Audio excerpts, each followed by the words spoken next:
And we're live!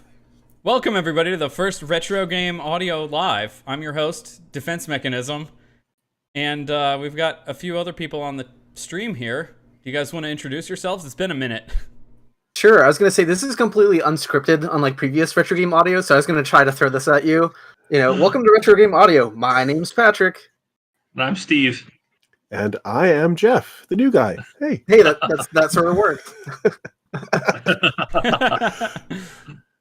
Yeah, so I guess to start with, we should just sort of catch everyone up with the state of the podcast and everything, because obviously we haven't done anything in that, 3 years. Very long time now. It's been a while. Yeah. So yeah, we didn't really plan this out. We sort of went on a hiatus. But we were bad about communicating about this. That's kind of all on me. I'll take credit for that. We didn't really have plans to stop doing this because talking retro game music is something that we all very much love, but it just kept getting continuously put on the back burner. But you guys have been talking to me like, yo, let's get this going again. So that's what we're doing. This is sort of a reboot. Yeah, I guess I see Mr. Norbert in the chat. Like, Patrick, you're alive. Yes, I am. So we're doing a bit of a reboot here, but this is also a passing of the torch. Because moving forward with Retro Game Audio, I'm going to be a little less involved, and we're going to be passing things over to Jeff and Steve, of course, as well. So I'm very excited about that. The Retro Game Audio brand, if you want to call it that, will be in very, very good hands. I'm a huge fan of everything that Jeff does. Jeff's been a guest on the podcast before, but if you don't know him too well, like at the end of the stream, you're going to be like, okay, yeah, I see why this guy is here. I appreciate the endorsement. Yeah, the stuff you've been doing is super cool, and we're going to be sharing some of that tonight. And I'm looking forward to picking your brain and asking questions about that because it's super, super cool. Yeah, and I'd just like to mention too that you're stepping back, but you're not, as far as I know, you're not planning on stepping out. No. You're still planning on contributing whenever you can, either to the research aspect or being an occasional guest. I believe that's the plan, right?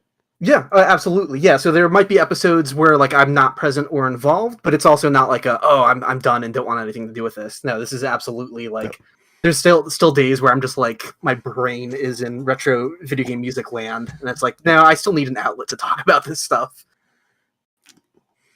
Yeah, and that's the thing that I'm most looking forward to about this is just the upcoming collaborative aspects of all this, because your input to this podcast and the community in general has been invaluable.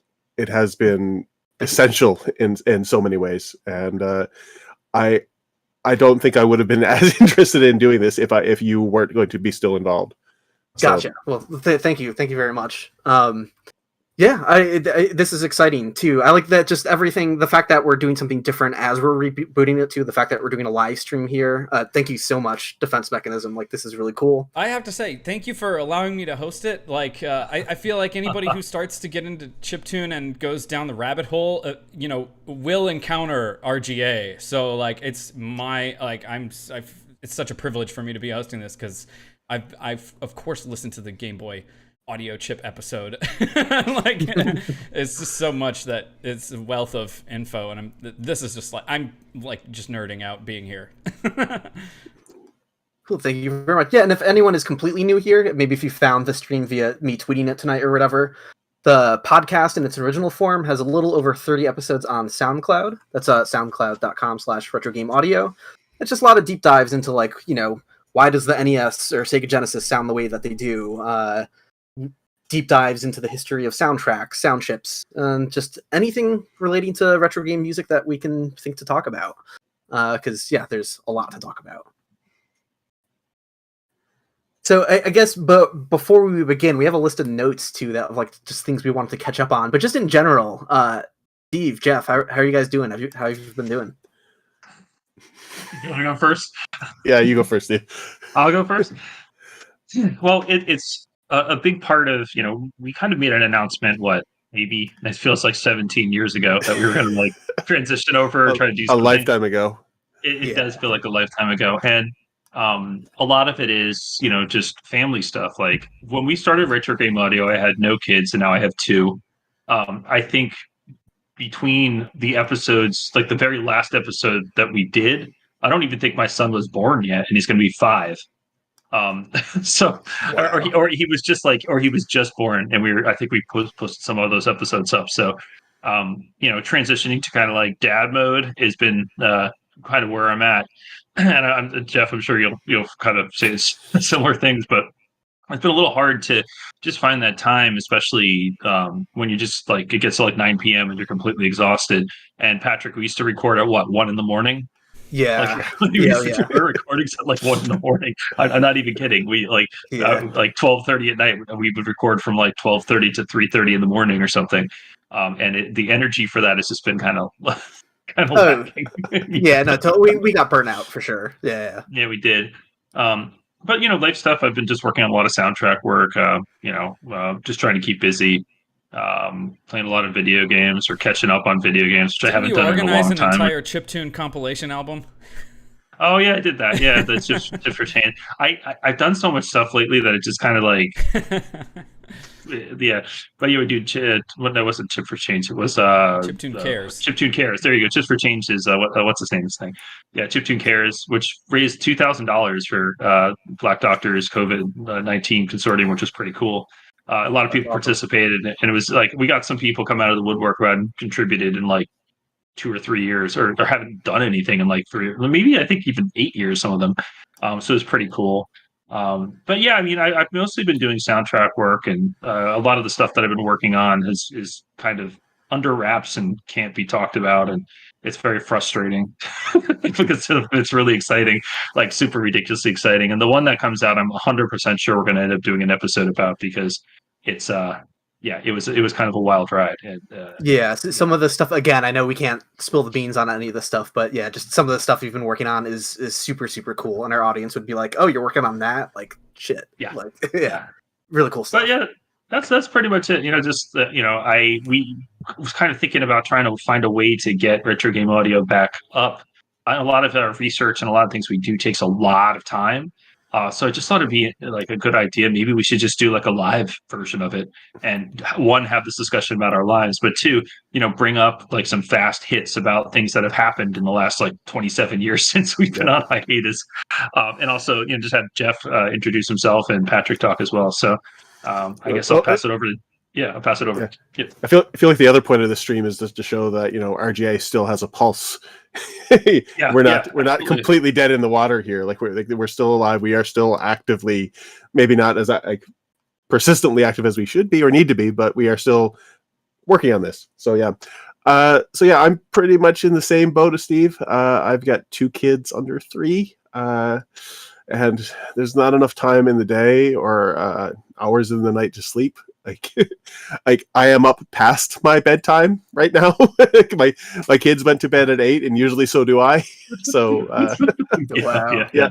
The parenting lifestyle is it makes hobbyists, like the time for your fun projects goes down the drain. And I feel like every time I want to work on something, it's like I have to play this like game of roulette with myself. Like, do I want to work on my own music stuff? Do I want to work on something for martial art? Do I want to work on something like a recording project?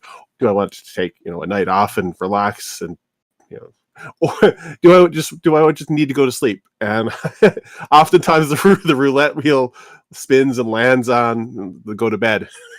So yeah, but I mean, that's not to say that I haven't been up to some stuff. Over the past couple of years, I've been involved with a decent number now of official video game soundtrack releases for some classic and some well-known and well-loved video games, some of which we're going to be talking about here tonight on this broadcast.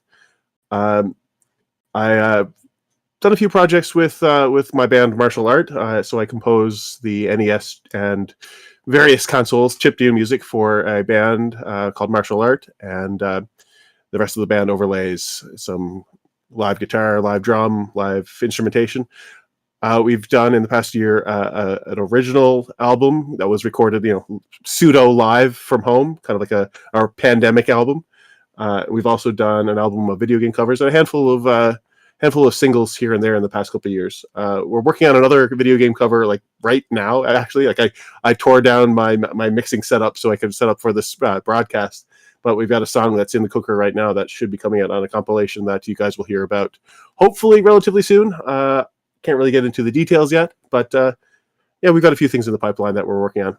Cool, and I know we're going to go into a bunch later, like more towards the end of this discussion, I think. But I am a big fan and really excited for all the work you've been doing on these soundtrack releases. Yeah, there's stuff I haven't told you about, man. That I would like. I'm so excited for it to come out. But yeah, I should give some context to the listeners here. But like, we're always excited when classic game soundtracks get like pressed to vinyl. It's a fun thing to collect. You're finding these old video.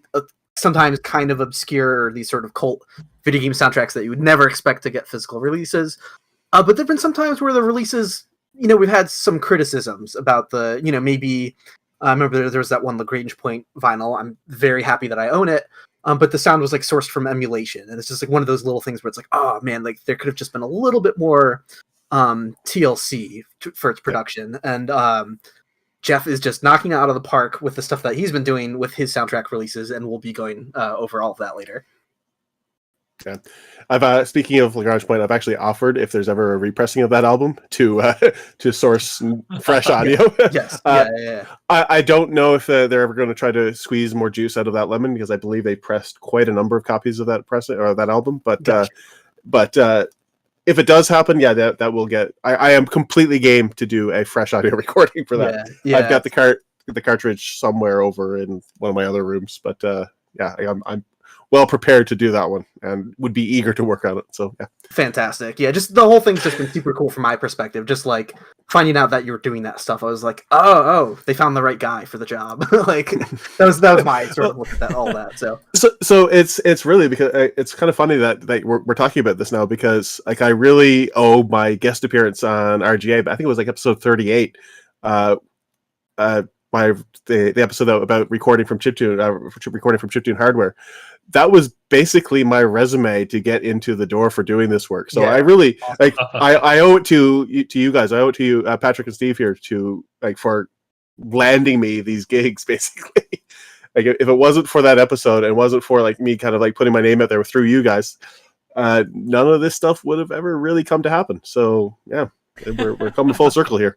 That's super cool. Yeah, you're doing the really cool work. I'm happy that we could have helped in some small way facilitate that. But yeah, that rules.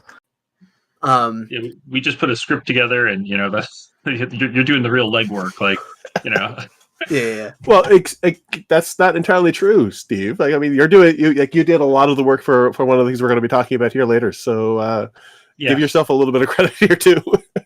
Well, it's like it's the greatest thing about this is, right, like we've seen so many releases of so many soundtracks, and there's so many of those 90s releases and stuff like that with the weird reverb and just like crazy quality control for all these things. And one of the things that we've always talked about, even just on retro game audio, is like having absolute fidelity, like the closest thing we can get to the most pure version of the sound. And then to be someone who talks about that kind of stuff, and then also the person who's the steward of producing that, it's like, because like, who else should they hire besides someone who's like really legitimately criticizing every imperfection of like, oh man, they use like on the Gimmick soundtrack, they definitely use the emulation version, or who else knows that but us? Yeah, exactly. Like, exactly. If they recorded it from the wrong NSF, we know they used the wrong NSF because we know that there's two different versions of that NSF. Yeah, exactly. Like we are the people who give a shit, and we are the people you should be hiring for this. So, yeah, that rules. Yeah. So we had a sort of checklist of community notes. Did you guys want to jump right into that? Yeah, let me just pull it up here too, so I can make sure we're getting everything here. Yeah, this is going to be our sort of catch up on just like general stuff that's happened. Like not necessarily in our personal lives so much, but just like chiptune community news, stuff that we would have been talking about on the podcast had we continued. It's like a bit of catch up here that we got to do. Yeah, and obviously this is not an entirely exhaustive list in any way, shape, or form. This is kind of just like things that popped up into our heads as fairly recent, fairly relevant news. Yeah, absolutely. Yeah, Steve, if you want to start, we had something about the Makoto going on here. Yeah, so the Makoto, which was being worked on by Temu, I think that's the name now, but basically it's the OPNA cartridge for MSX, right? And there was prototypes. I think I still have 2 prototypes. The board really actually uses a real OPNA on it and everything. And with help from just like that original schematic or whatever, there's now a version for the public that's been put on the market. I think it was available in Akiba as of a couple months ago. I had Kev Vergone from many chiptune bands when he was like every chiptune band. He plays drums in every chiptune band. He was in Tokyo, so I asked him if he could try to get me a copy, and either they didn't want to sell to him or they were sold out. So I really wanted to see what a fresh copy of what that was there. But having OPNA on MSX is great, and if you could find a way, there's now cartridges out in the wild that can do that, and then you just get a flash cart and go ahead and play basically anything you want from the PC98 library. It's pretty cool. That's awesome. I remember that was a long time coming. I know former handle I think was Trackman, but it's Aotemo, something like that. Or they were like really focused on putting this thing together and did all of this insane work to create this device.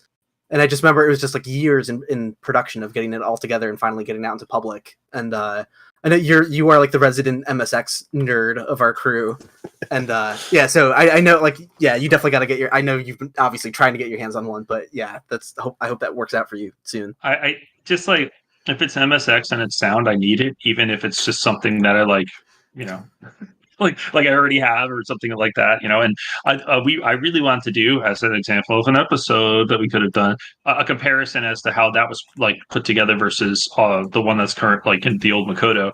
I believe there was some improvements that were made to the model to make it even little less friction of the sound. But I would have to test that, right? And Makoto operates differently on. I mean, part of the reason why I had one of the prototypes is I tested it on like pretty much every kind of MSX I could get my hands on to see what the what it would happen for, like, just from really early MSX ones all the way up to the GT and all that stuff like that.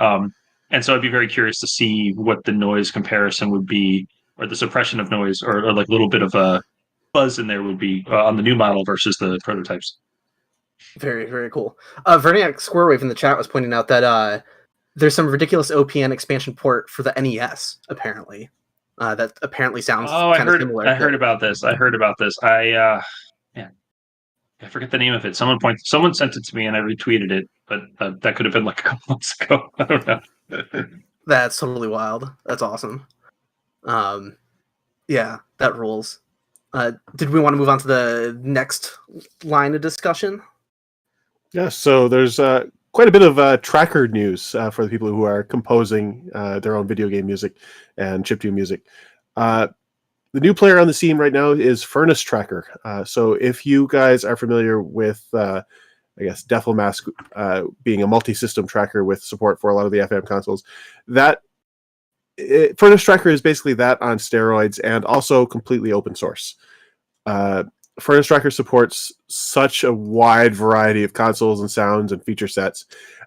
It's pretty well poised to be like the one-stop shop for anybody who wants to compose for pretty much any sound chip in any console that has an active chiptune scene. Great example. Like, there's so many crazy things with it, like just like modules. Like, someone asked me if I could, like, one of the soundtracks I was working on, if I could do double Wonder Swan, and you can do double Wonder Swan in it. So if you're wondering, and if you do like regular one Wonder Swan, you should be able to. Oh, I think we lost Jeff. But you can do double. He'll be back, sure. But you can do double Wonder Swan, and you can, if you do single Wonder Swan, you can export it, and it has a fairly good chance of actually working on console too. So we haven't had any solutions for that kind of stuff before. If you wanted, you could do triple Wonder Swan. It's not just like it has like one chip or whatever. You can add all the chips. Like, I did something weird where it's like Wonder Swan plus Game Boy Wave Channel plus what's it called, FDS. Like, so it's like two wacky wave channels and then the Wonder Swan wave channels. Like, that ability to do that is something that you couldn't really do before. And it uses Devilmask's interface, so it's something that's like a known entity. It's really cool, and they keep adding stuff to it over and over and over again. I don't even know which is the most current fork, because I have like 7 different forks, and sometimes I open it and I have the wrong one. That sounds incredible. Like, is there a way? Can you? Does it support Amiga? like mod? I think so. Yeah. I believe it does. Yeah. Sorry for the drop out there, by the way. So I could hypothetically like put out like Amiga drum beats, but like alongside NES music. Yes. Yep. And tracking. Oh wow. Okay, The only that thing sounds is, awesome. I think it only exports VGM or maybe one or two things. So like, we've got a comment from Puke in the chat. We need play routines. Yeah. But that is one of the limiting factors right now.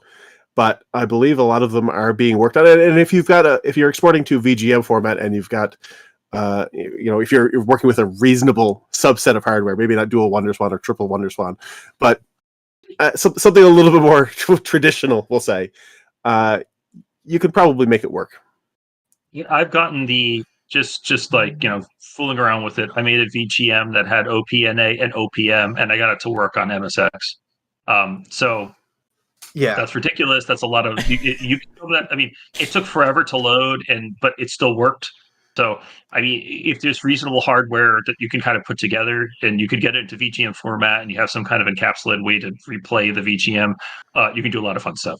That's super cool. Because I remember like something that we talked about way back when we made our episode on Super Nintendo music is that like there weren't a lot of great tools for making Super Nintendo music.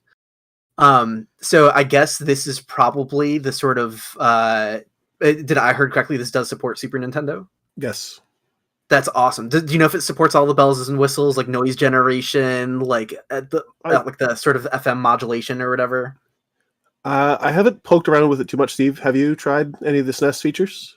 I haven't actually. I've still, when I have to do an SNES, I still just use Milky because I just remember Milky from 100 million years ago. But it's something I should look into, like with Furnace. Because I do want to shout out Damie Fortune from Battle of the Bits wrote a guide on making SPCs and SNES music, and the two tools that he recommends the most are the C700 VST, which most people are probably familiar with, and SNES Mod which is like an IT converter. And I know Furnace does have, it's getting there, but you can't export SPC with it yet. So yeah, I'm sure that it will overtake those other two tools, but yeah. That's super cool. The guide is called Intense NES Tech. Intense NES Tech, which was borrowed from my Intense Tech LSDJ blog series. So we didn't have this in our show notes here, but we were talking about SNES music, and it reminded me of this little guy, which I picked up recently.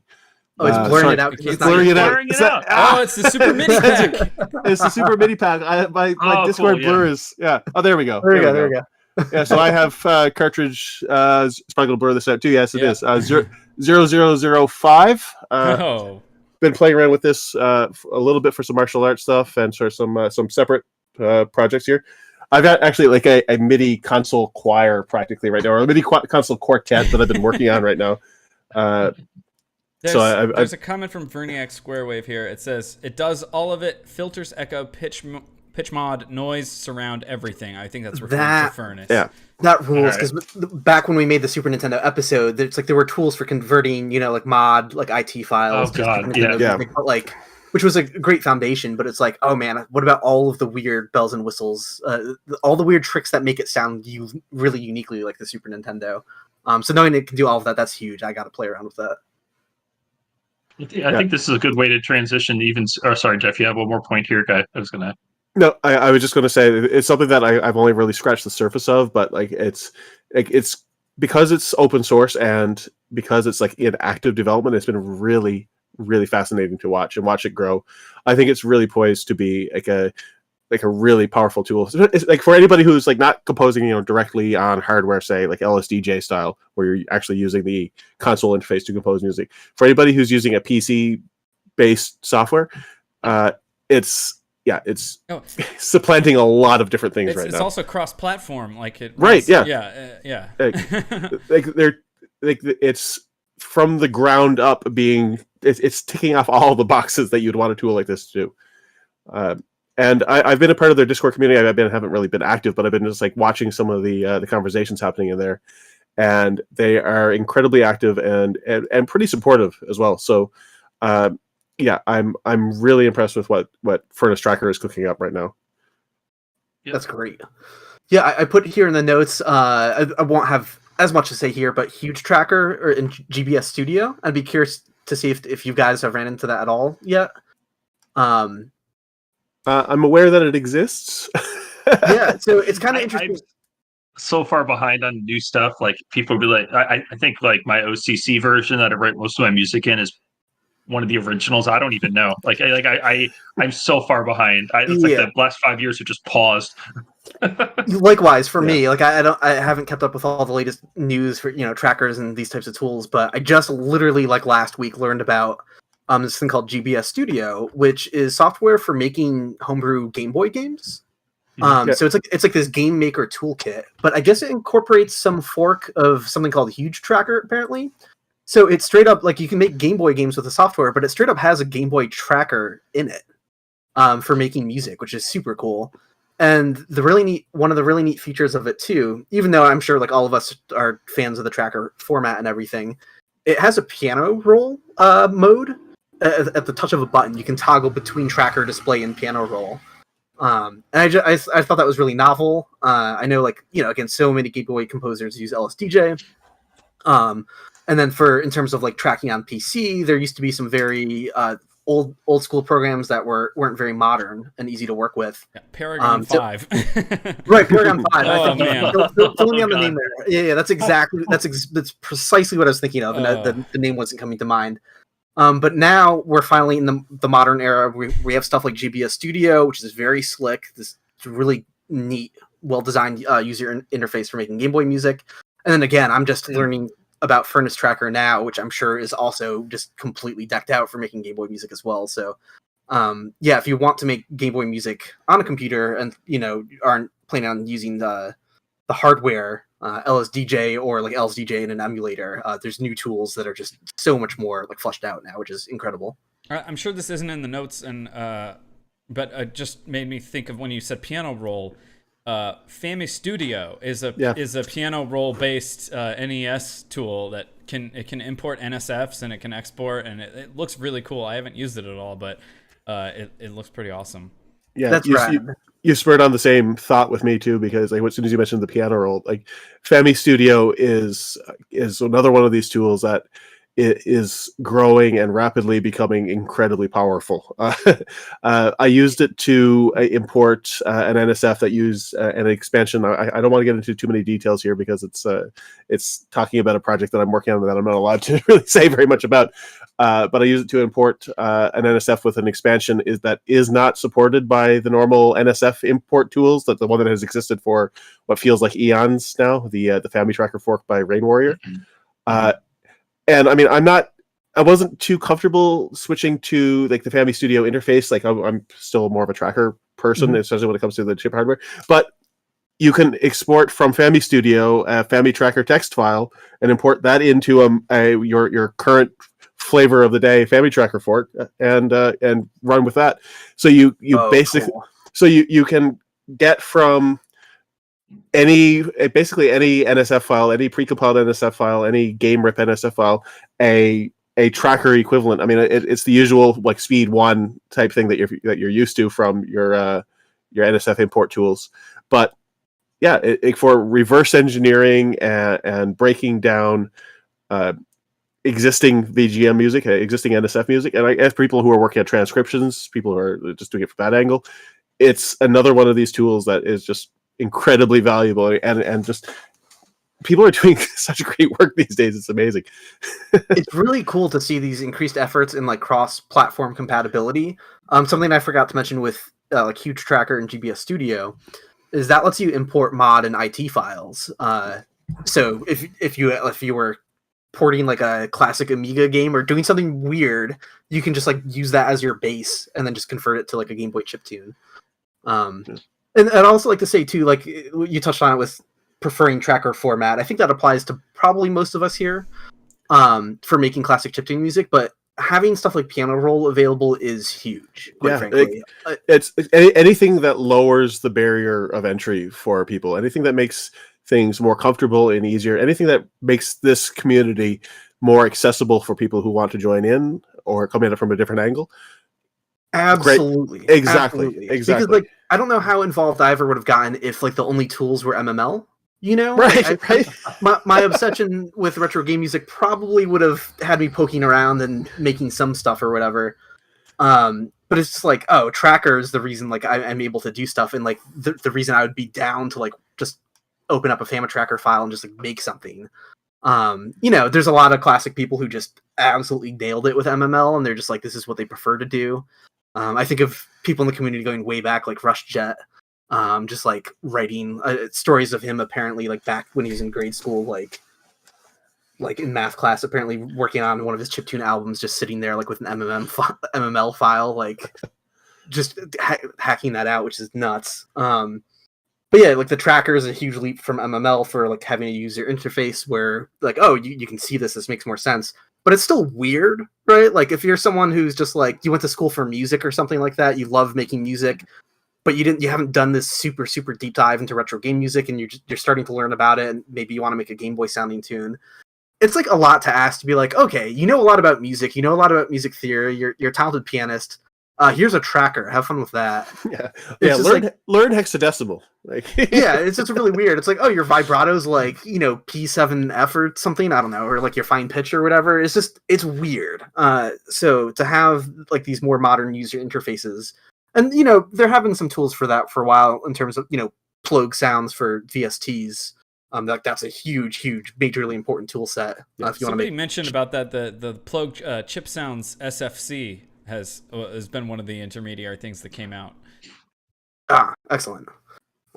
Yeah, so just all this sort of all these tools becoming more modern, more accessible is huge. And you know, this is the sort of stuff that people who are younger than us, people who are looking at the stuff now, are going to benefit massively from, which is great. This isn't something that, like, again, it shouldn't be only like people who are like late 30s, 40s plus like MML file. Like those are not the only people who should be making chiptunes. Absolutely not.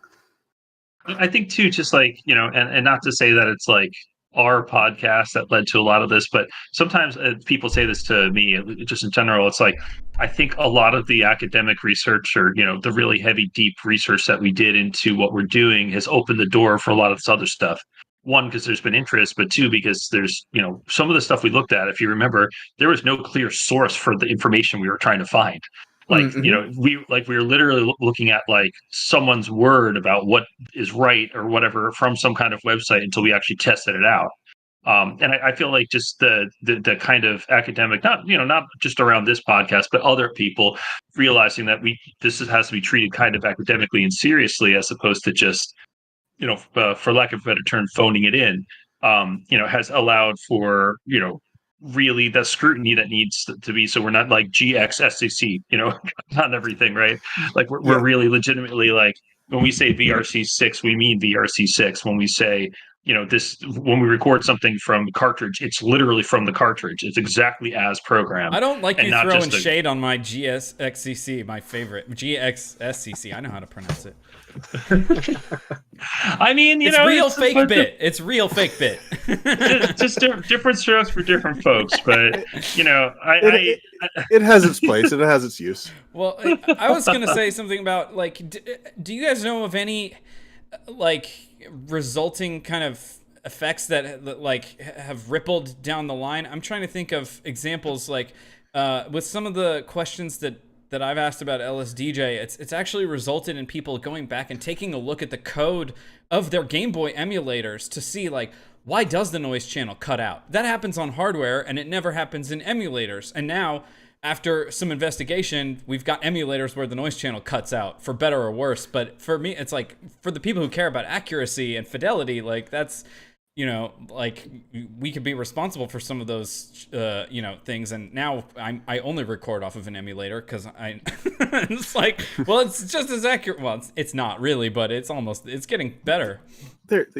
There's been huge strides with that as a result of, I don't know if I can point to us, but like as some of the members of the RJ community, like people who are in the Discord, like I point to like someone like PLG David and the work that they're doing over at Plog for their VST research, like, and the guys who are at what's the name of MD Fourier, MD Artemio, and those guys, like the research that they're doing, the depth of the dives that they're doing into this hardware has made progress in emulation just it's like emulation was close back in the day. Like it was good enough back in the day, but now we've gone from being good enough to great, and great to like perfection in some cases.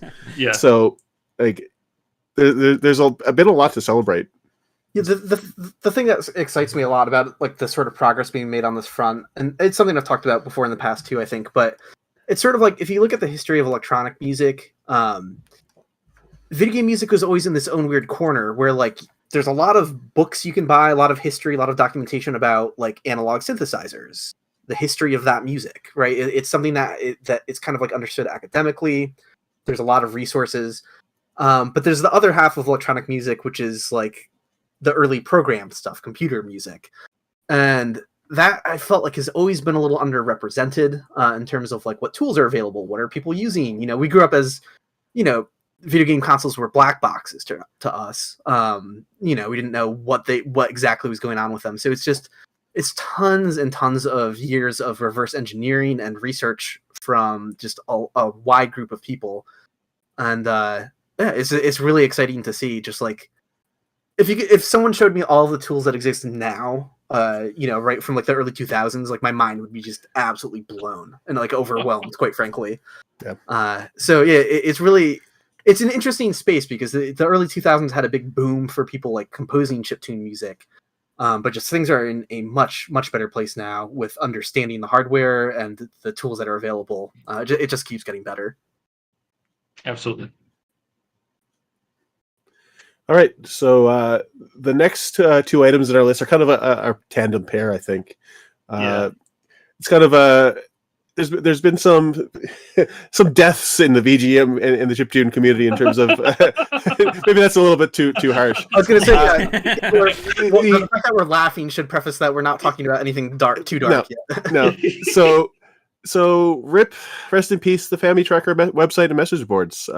They unceremoniously vanished off the internet. Presumably, someone didn't renew their server or their domain name, and it's gone. And unfortunately, it's a bummer. But these things happen. You know, you can't fault someone who contributed so much to the community and expect them to be around updating that stuff for eternity. You know. Mm-hmm. Yeah, that's the flip side of that is like I feel like there's been a loss of knowledge and a loss of tools because I've come across it in recent months where I'm looking for some obscure tool or some obscure document that someone's made, and it was linked in a Family Tracker message boards forum as an attachment. And I think it's gone, and the Internet Archive only covers so much. So yeah, I think my old DPCM sample pack I think was hosted on the forums there. That wasn't the most updated version though. Verniak like made like a way more like updated version. I believe that's somewhere maybe. I don't even know what the latest DPCM pack for NES music is, but yeah, that was something that I had hosted on the Family Tracker forums for a long time. So I'm sure that original link is gone now. Yep. I think a few people Fuxoside and another collaborator have done some work to archive some of the original sites as well as the attachments. I don't know that they recovered everything, but there are some links out there and around. In our Discord, we've got a link to those. So if anybody needs to go hunting through it, old familytracker.com attachments, hit me up. Wait, I should ask too, just a question for the audience too, if anyone here happens to know, if you did want to get a collection of NES DPCM samples from a library of games, like, is there a latest resource for that? Like, I still have the one that you made. Like, I still, it honestly kind of sucks if what I need again, it was updated, but beyond what I initially did, but still, just the fact that like what I did, it was like, if that's like the best that's available, like, no. Berniak says, I have your pack from 2014.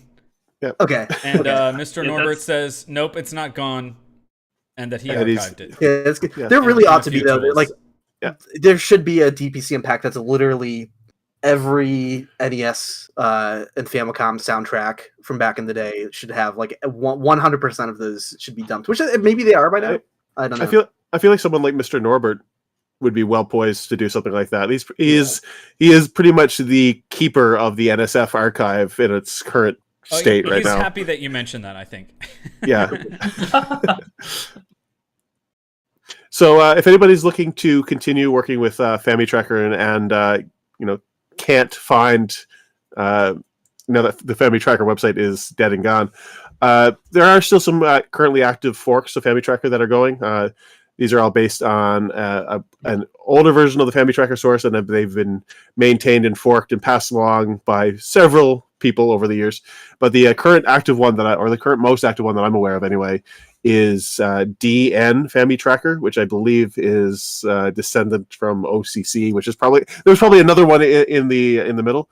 I will copy and paste the link into the YouTube chat.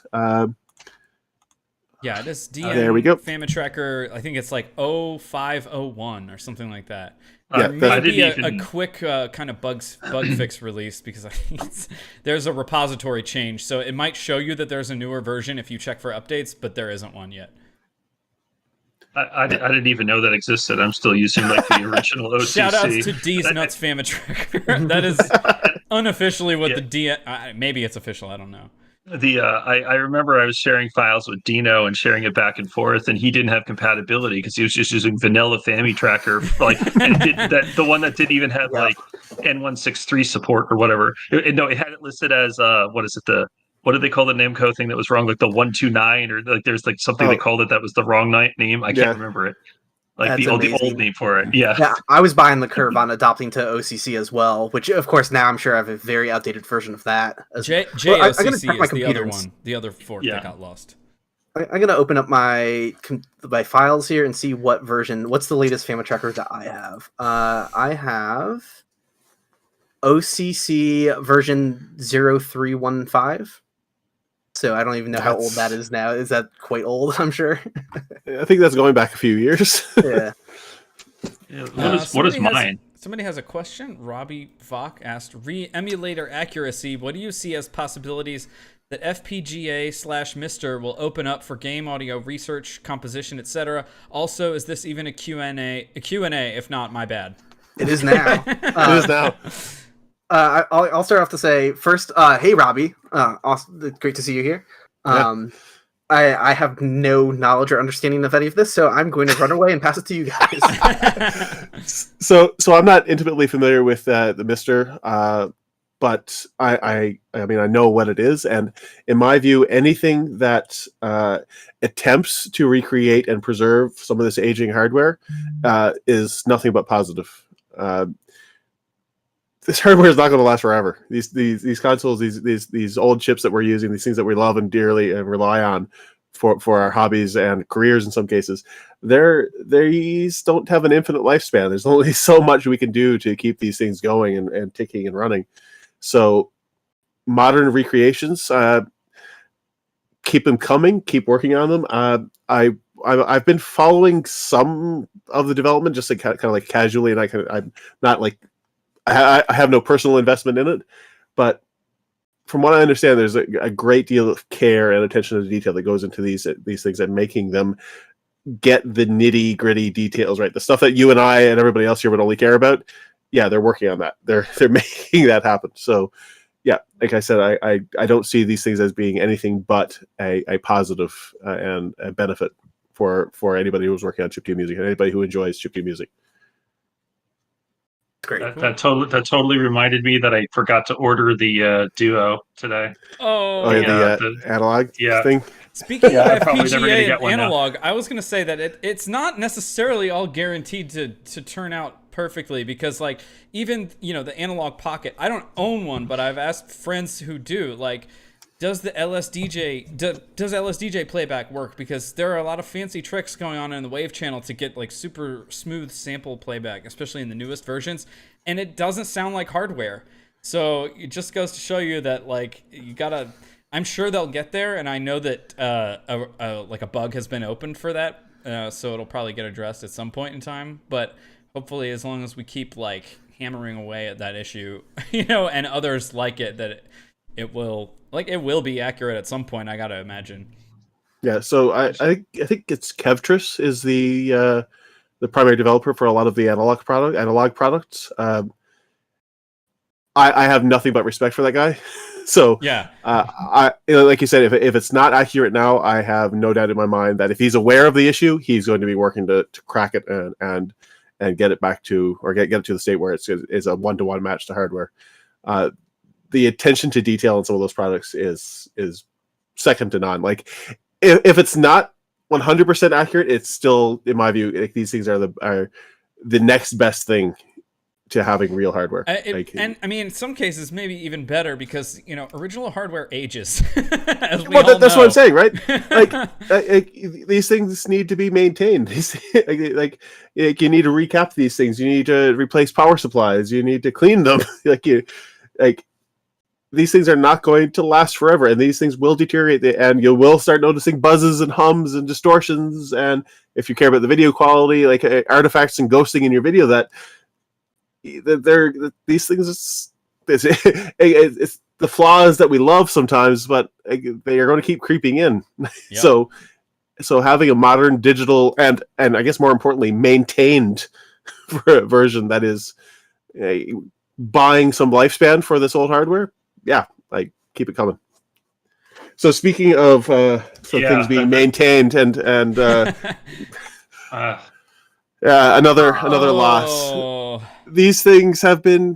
Sorry, Discord is blurring again. The NES PowerPak, the thing that got me into any sort of hardware chiptune. If you hold it in front of your shirt, I think it will not blur. Yeah. There we go. There we go. I was hoping to get it get in the spotlight here, but no. Yeah, these things they have been officially and quietly discontinued.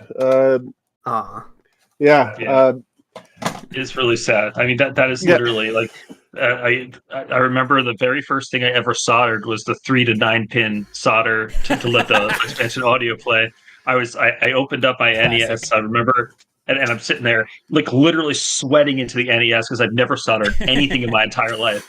And like I just I kept like have tweezers and I kept trying to put the 2 pins together or whatever. And then I remember just going over there and I could play Castlevania or Akabachi Densetsu with the VRC6, and it was the greatest thing that ever happened in my entire life. Great moments. I have my NES PowerPak was apparently an early batch that had some issues where they're a little defective, where the graphics glitch out a little bit. And I still have it in that state, and it's completely my bad because he offered to fix it for free if you send it to him, and he was fixing it for people, and I just didn't stand because I was mostly using my PowerPak for music. It was fun to play ROMs on the console, but a lot of times when I want to check out game ROMs too, I'm happy to fire them up in an emulator. So it wasn't the biggest thing for me. But yeah, so I have a janky PowerPak where the graphics are a little glitched. Maybe if I'm selecting a song, some of the characters are just have some distortions on them, and my PowerPak's in a kind of janky state, unfortunately. But I don't know, it's kind of funny to have this weird early batch slightly defective PowerPak, but it works perfectly for music still. So hey, does anybody have the EverDrive? What is it, the N8 Pro? That one has an NSF player. No, I was going to mention that as the current successor or the current replacement for these things. I haven't played around with one myself. I don't own one, but it seems up to speed and capable. It does. I believe it does support NSFs, and I believe it has a probably even a better support for expansion audio. I think there's been work to give VRC7 support to that flash card. Oh, wow. And it also has adjustable mixing. So I believe there's a software menu that you can go in and tweak the expansion audio output levels, which is something that the PowerPak lacks. I can't speak to the fidelity and the accuracy. Now, that being said, the PowerPak isn't the most accurate either, and I have an example to demonstrate that later on in the show. Okay. But from what I understand, yeah, it's a suitable replacement. I don't have the same nostalgia for it though. I've had this card now for I want to say 12 years, and it's. I don't think without this piece of hardware being a thing, I don't think I'd be as passionate as I am now. And it's still my go-to workhorse. I still use it for a lot of my chiptune work. I still use it for a lot of my hardware recording work. So, yeah, rest in peace, PowerPak. Yeah, we got a couple of comments in the chat saying that EverDrive N8 has not great NSF support. So Oh, that's a bummer. I hope they will improve it, but that's a bummer then. Because like, well, I guess that means there is no true replacement for people who are using the PowerPak for that aspect. Yeah. Ugh. Oh, well. I guess you could go back to the dark ages of like converting your NSF to a .NES ROM. But that's like, come on, who wants to do that?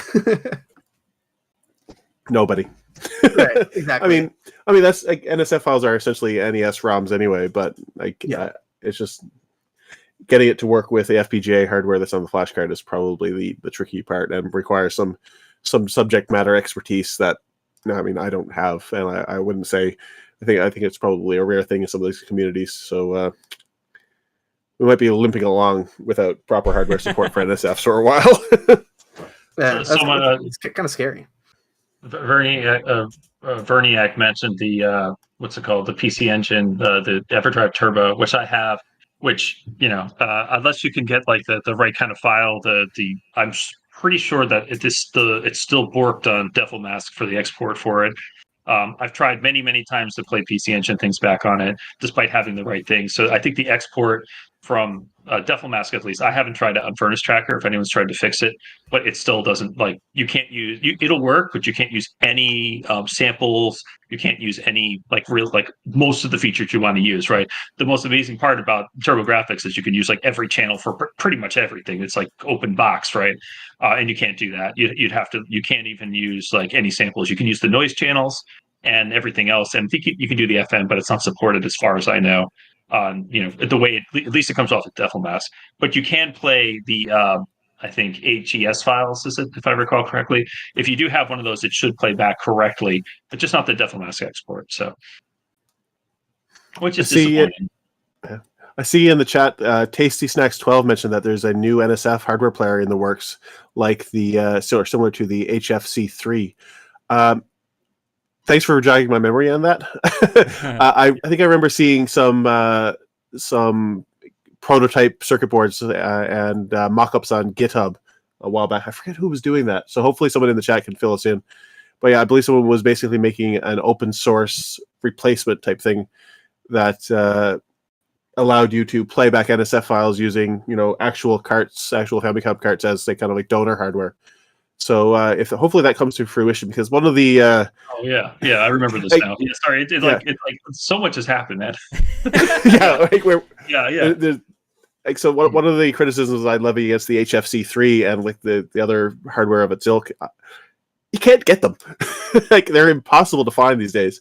Like, I remember a couple maybe about a year ago, Steve, you sent me a Yahoo Auctions Japan link for one that was going up, and at the time I couldn't justify it, but like, these things are like unicorns. You never spot them anymore. So if you're hoping to get into like the NSF or get NSF playing on hardware, and you're looking to get one of these, I mean, you have to constantly pay attention because buying one. And to that point, even though, like, and Jeff, we've actually like tried out using the hardware. It's not the cleanest version of the hardware anyway.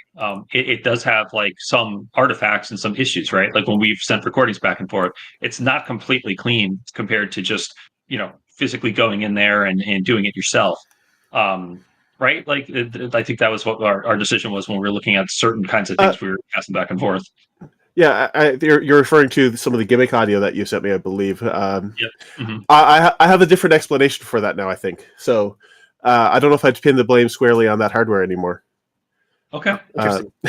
Interesting, right. I mean, we'll get to that when we talk about that. But, I was literally sitting here, like, I have it. It's like, I don't know. My desk is a freaking mess. I haven't like packed up. Like, I just moved, so none of my stuff is like where it's supposed to be. Usually, it's like right over here, and I can pick it up and shake it around, but it's not.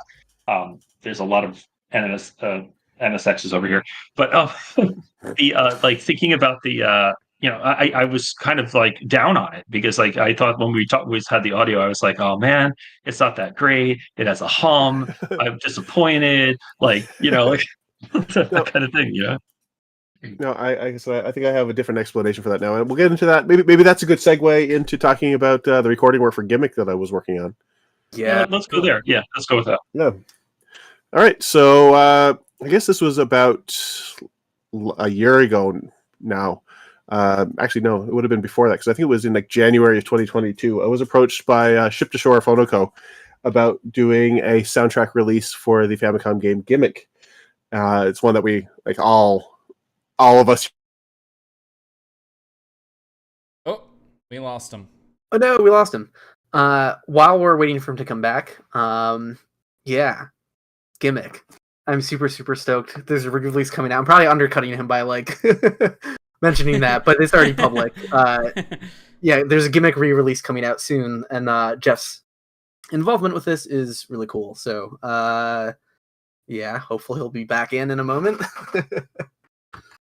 I love the face he's frozen on too. It's great. It's like a YouTube reacts face, just put like some big bubble letters next to it. Gimmick, the story behind Gimmick. Oh man. Yeah. So, unrelated to that, I guess I'll try to fill a dead air with some stuff. Yeah, a bunch of the Sunsoft games are getting re-releases, and I'm super stoked for that.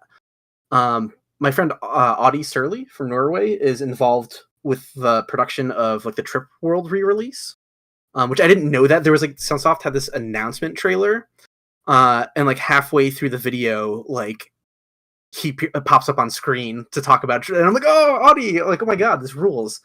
That like these games are getting these like special edition re-releases where like there's a plushie of Yumataro from Mr. Gimmick. There's a plushie of the main character. I'm forgetting his name from Trip World, and it's just like it's ridiculous that this is even happening, and I'm super thrilled about it. It's cool too because like a lot of the stuff behind the scenes that I've been hearing is that like people like the Sunsoft team is very excited that people are interested in this stuff years later, and it's really I think a lot of that has to do with people approaching Kageyama-san or Kage-san about this work, and a lot of the work with Brave Wave and other folks that are kind of restoring that interest in Sunsoft.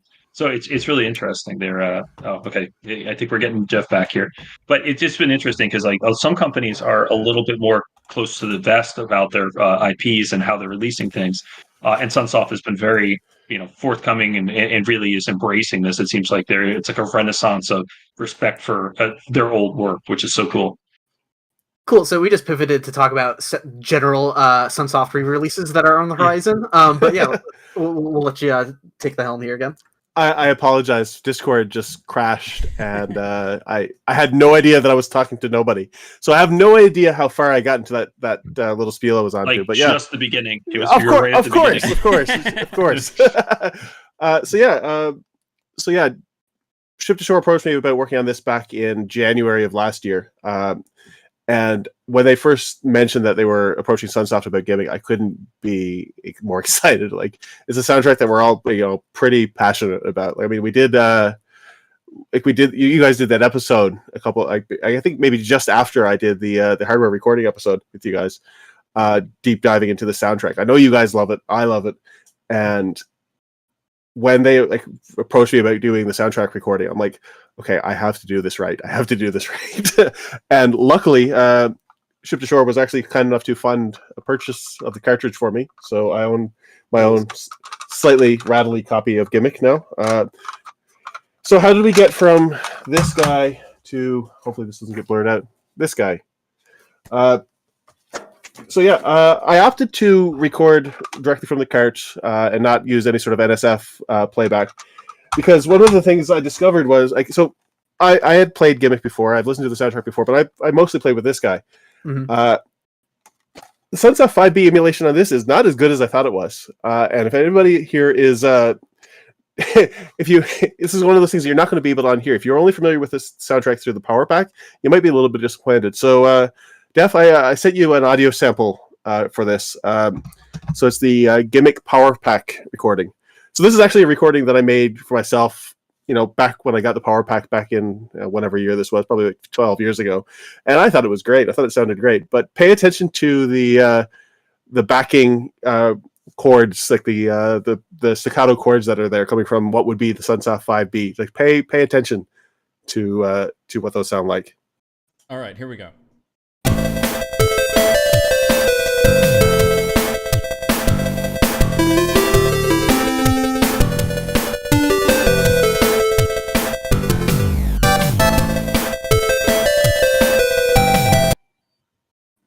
So yeah, that's actually the recording that I made, a decade ago for my PowerPak.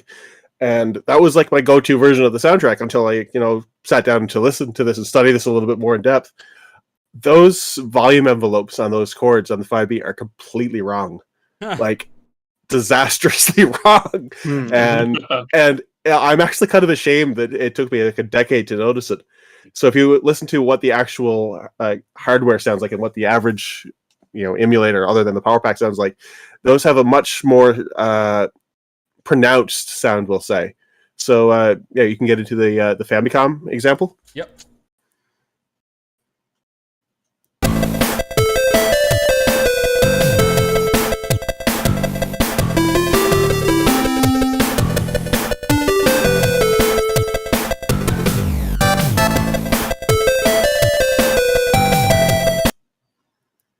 So they're much punchier sounding. Like the envelope is like a lot sharper. They don't sound quite as dull. I feel like I kind of wish I knew the exact technical reason. I see some chat in the YouTube comments right now.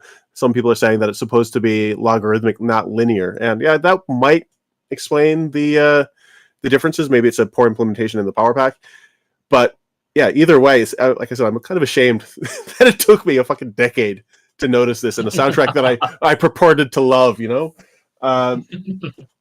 So yeah, one of the things that, like I said, I recorded from the actual cartridge. I recorded from like the actual sound test.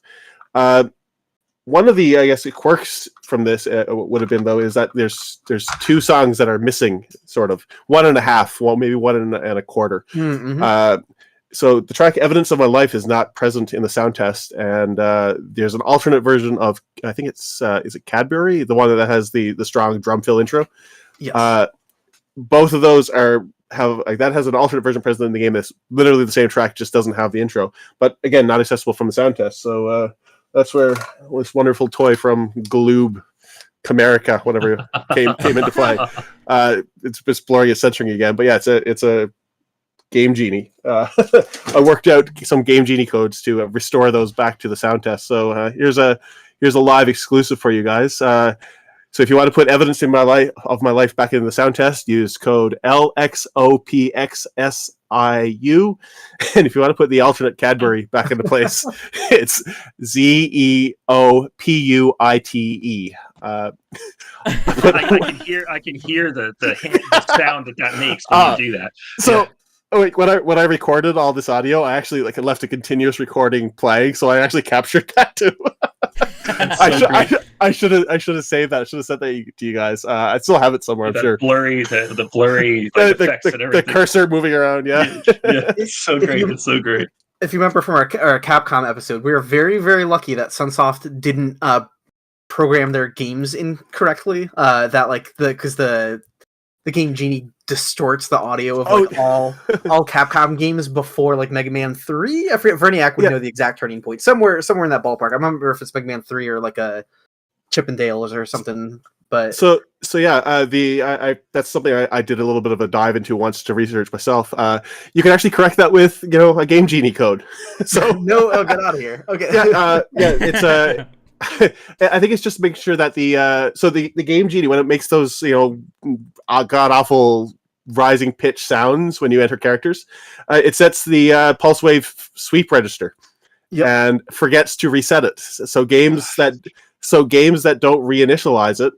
So as I'm saying, every game before Mega Man 3, every game that forgets to reinitialize it sounds like ass after using a Game Genie. But I think there's a Game Genie code that you can use that will it's specific to each game, so you have to kind of do a little bit of reverse engineering work to do it.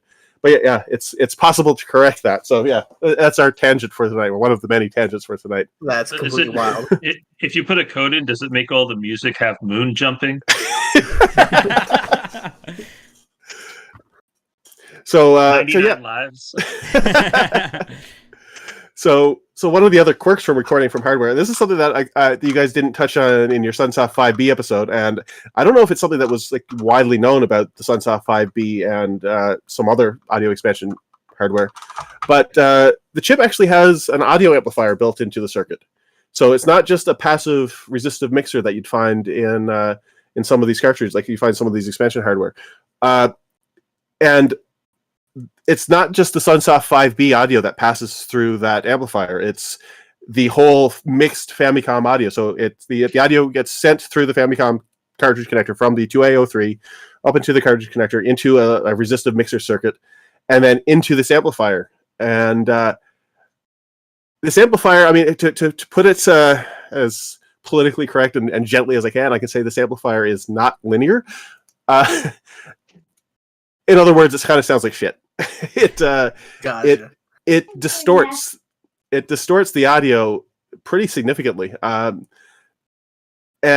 I don't think you would really notice it unless you actually took the time and effort to bypass it. I mean, you can notice some differences between emulation and the hardware too, but I mean, oftentimes people will chalk that up to emulation accuracy and all that. But no, there's this hardware component that colors the sound a significant amount. I mean, it does kind of contribute to a bit of a crunchy sound that the game is kind of known for. Like, it makes the DPCM in particular have this extra grit and bite to it. But I mean, like, when you're working on something like a soundtrack recording for an album release, like it's probably not desirable to have this extra distortion. It's basically like working with this. It's basically working with a mastered copy of the album or of the soundtrack that already has the compression and limiting already dialed up to. Yeah. So I did a presentation a couple of months ago, and I compared it to it's like a Metallica album. It's like the Gimmick was a victim of the loudness war. Like so I mean, that's very interesting to me. So is it just that it's the actual chip and then there's just something that's like on the side of it, or is it the chip itself that's doing it? It's embedded into the chip itself. Now, it's probably like a discrete element. I think it was Rain Warrior in the NES forums that was working on trying to characterize it a little bit more. And they were trying to figure out, what combination of hardware could result in the sound that we're getting here, because it's like to compare it to like a modern compressor sound. Like it's like a soft knee compressor with an immediate release. Like it's kind of hard to describe it unless you like really sit down and listen to it. But it like the end result is the audio gets kind of compromised and kind of distorted. And so, Steve, that's what I believe is actually the cause of like this distortion that I was hearing in the audio samples that you got from me from your recording. Interesting. So I'm wondering if the Sunsoft 5B was still completely in the audio path in the recordings that you were giving me. So that's really interesting. So then if you use the HFX, right, which is the expansion board, there's a built-in YM2149 or whatever on there, 2149F. Yeah. That 2149F is not the same as the 5B? It's not. No. Would it have it? It wouldn't have that. Okay. No, so would that theoretically be cleaner than if you recorded it off there versus if you recorded it off the 5B? I would imagine so. Yes. I mean, I'm speaking without having done the comparisons and seen the hardware myself, but I would imagine just this is an episode, right? Or at least one of those like little like supplemental episodes. It's kind of like the expansion pack episode for the Sunsoft 5B. So I've looked into this just a little bit casually. I believe the MMC 5, and I think even maybe the VRC 7. I think I saw a reference to this in one of the NAS databases that exists. Those also have audio amplifier circuits as a part of the chip itself. So it literally has an audio input pin and an audio output pin that takes the mixed audio, amplifies it. Perhaps in some cases it could be biased to be just a buffer, but it's going to color the sound to a certain extent. And I'm really curious to know. Like, I haven't done the in-depth research into this. I kind of only had to do it for Gimmick, and I kind of focused my efforts on that. But I'm really curious to know if anybody has really gotten in to see, like, do these other circuits color the sound? What happens if you bypass them? Is there anything that can be learned and gleaned and to understand how these are working like on an internal level? And is there anything that can be that we can do to clean up the audio that we get out of these things? So for this Gimmick recording, like I said, I mentioned I bypassed this amplifier completely. Fairly easy to do. I mean, like these things all use through-hole components. So basically all you have to do is depop a resistor, and you can tap the signal off of where that resistor would go. So you're basically taking the audio at the input of this amplifier and taking it out of the circuit so it doesn't contribute any noise. Because like that's the other thing that I could mention too. The Sunsoft 5B, because like you're passing the audio, literally like all of the mixed audio through this, couples in a decent amount of noise. Like you get this constant buzzing noise coming from all the audio passing through it, and bypassing the amplifier cuts down on that a lot, like significantly. So it's so interesting because like, if that's something that like we're, it's kind of another frontier, like, the version of the audio before and after it having to go through that. So that like one of my theories and thoughts was like, and just colloquially, that I always thought that the MMC5 pulses sounded just a little different than the 2A03 pulses. And it's like always been my like am I hallucinating that or something? Like, especially when I do it I'll put two MMC5 things in there. I'll throw it onto onto the what's it called, the TNS HFC3, and it's like it doesn't sound exactly the same way that I did it that way. It's either louder or like more like something to it. So I've always wondered about that, and like now I just assumed like that they put the chips there and it just went through, right? The pin, there's like end to end chip to the system, nothing like crazy in between. That was honestly like my understanding as well, and it wasn't until I did like a deep dive into actually having the hardware, like trying to figure out why this sounded the way it did, that I kind of like, I wouldn't say that I discovered this, like this is not. And I maybe independently stumbled upon it or like relied on other people's research. Because like I mentioned, Rain Warrior on the NES dev forums. Sorry, getting the too many acronyms. When I was looking into this, I found that he had already done, like a couple of years ago, had done quite a bit of research into characterizing both the amplitude effect and the frequency response of this amplifier. And like Rain Warrior, you get like all the gold stars, all the praises I can give you, like the level. Cool. Yeah, the level and attention to detail this guy puts into his research is unparalleled. So yeah. So I did provide an audio sample for what it sounded like after bypassing this amplifier. The thing is, like, it's the differences, even comparing it to the Famicom example, like the one that we played earlier, they're kind of subtle, and it's actually maybe easier to tell visually when you look at the waveform. Anybody who's done some audio work before, like if you've experimented with compression and like audio mastering kind of thing, it's like I described earlier. It looks like the unmodified cart looks mastered. Like it's more compressed. The peaks are not as sharp. Is this that image that you sent? Yeah. So I provided. We can. Yeah, you can. If you can put those up. Yeah. Here we go. I can't see what you guys are seeing on the stream now, so I'm hoping you're seeing the right ones. But yeah, the if you look at the what I'm assuming is the bottom waveform, you can see there that the peaks from the DPCM in particular, like the drum hits, are noticeably higher in amplitude relative to like the body of the waveform. And yeah, it's for emulation and accuracy purposes. Yeah, you probably want to try to emulate or approximate the sound of that amplifier.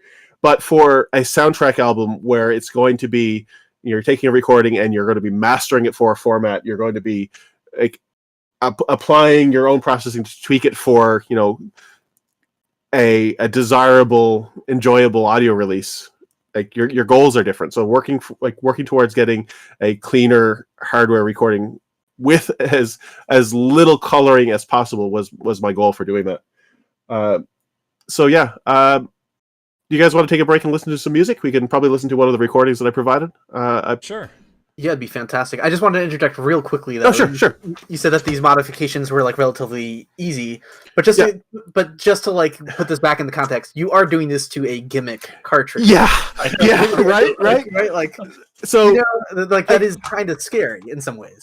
So I got this cartridge in the mail from Japan on whatever day this was. This was probably about a year ago. It was probably like May or April of 2022 that I got this in my hands, and literally the day it arrived, I was experimenting and doing audio recordings. I'm like, this sounds too bad to use. Like, I need to get this better.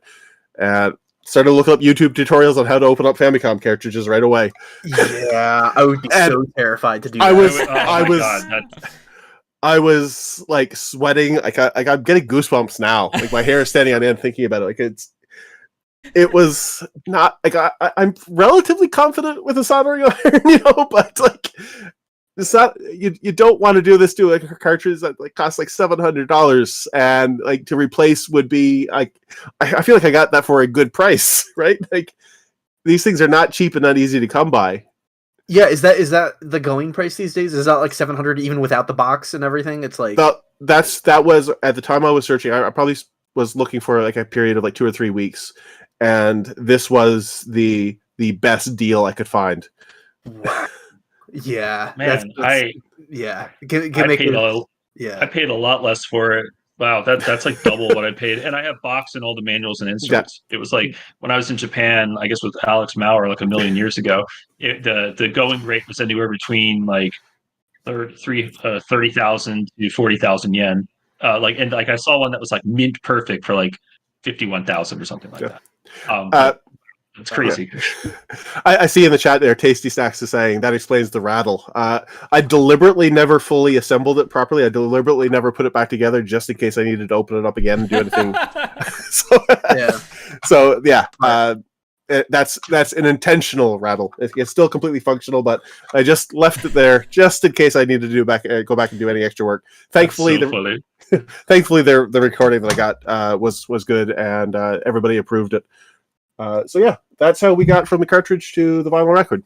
So yeah, let's play one of the recordings I made. I think I picked out 2 tracks. I forget which ones I gave you. It's like Identity Believer and Sophia Take 2. All right, so excellent. Yeah, I just got to pick those out at random just because they're personal favorites of mine. Cool. So yeah, put on any one of those. All right, enjoy the music. See you shortly.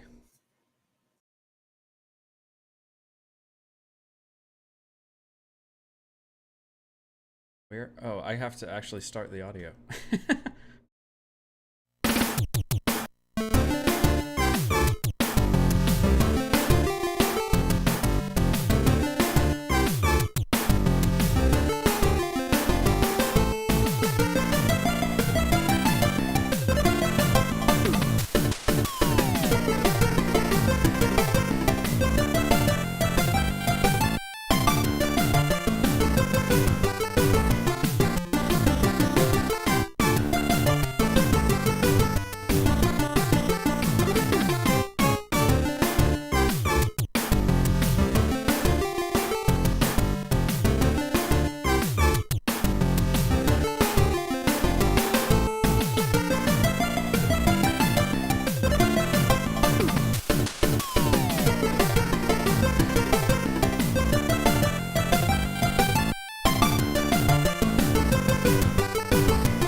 And we're back.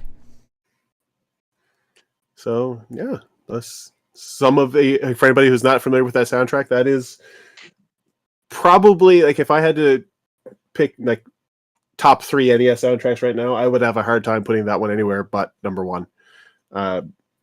Best, like some of the best composition, some of the best arranging for the NES in my view.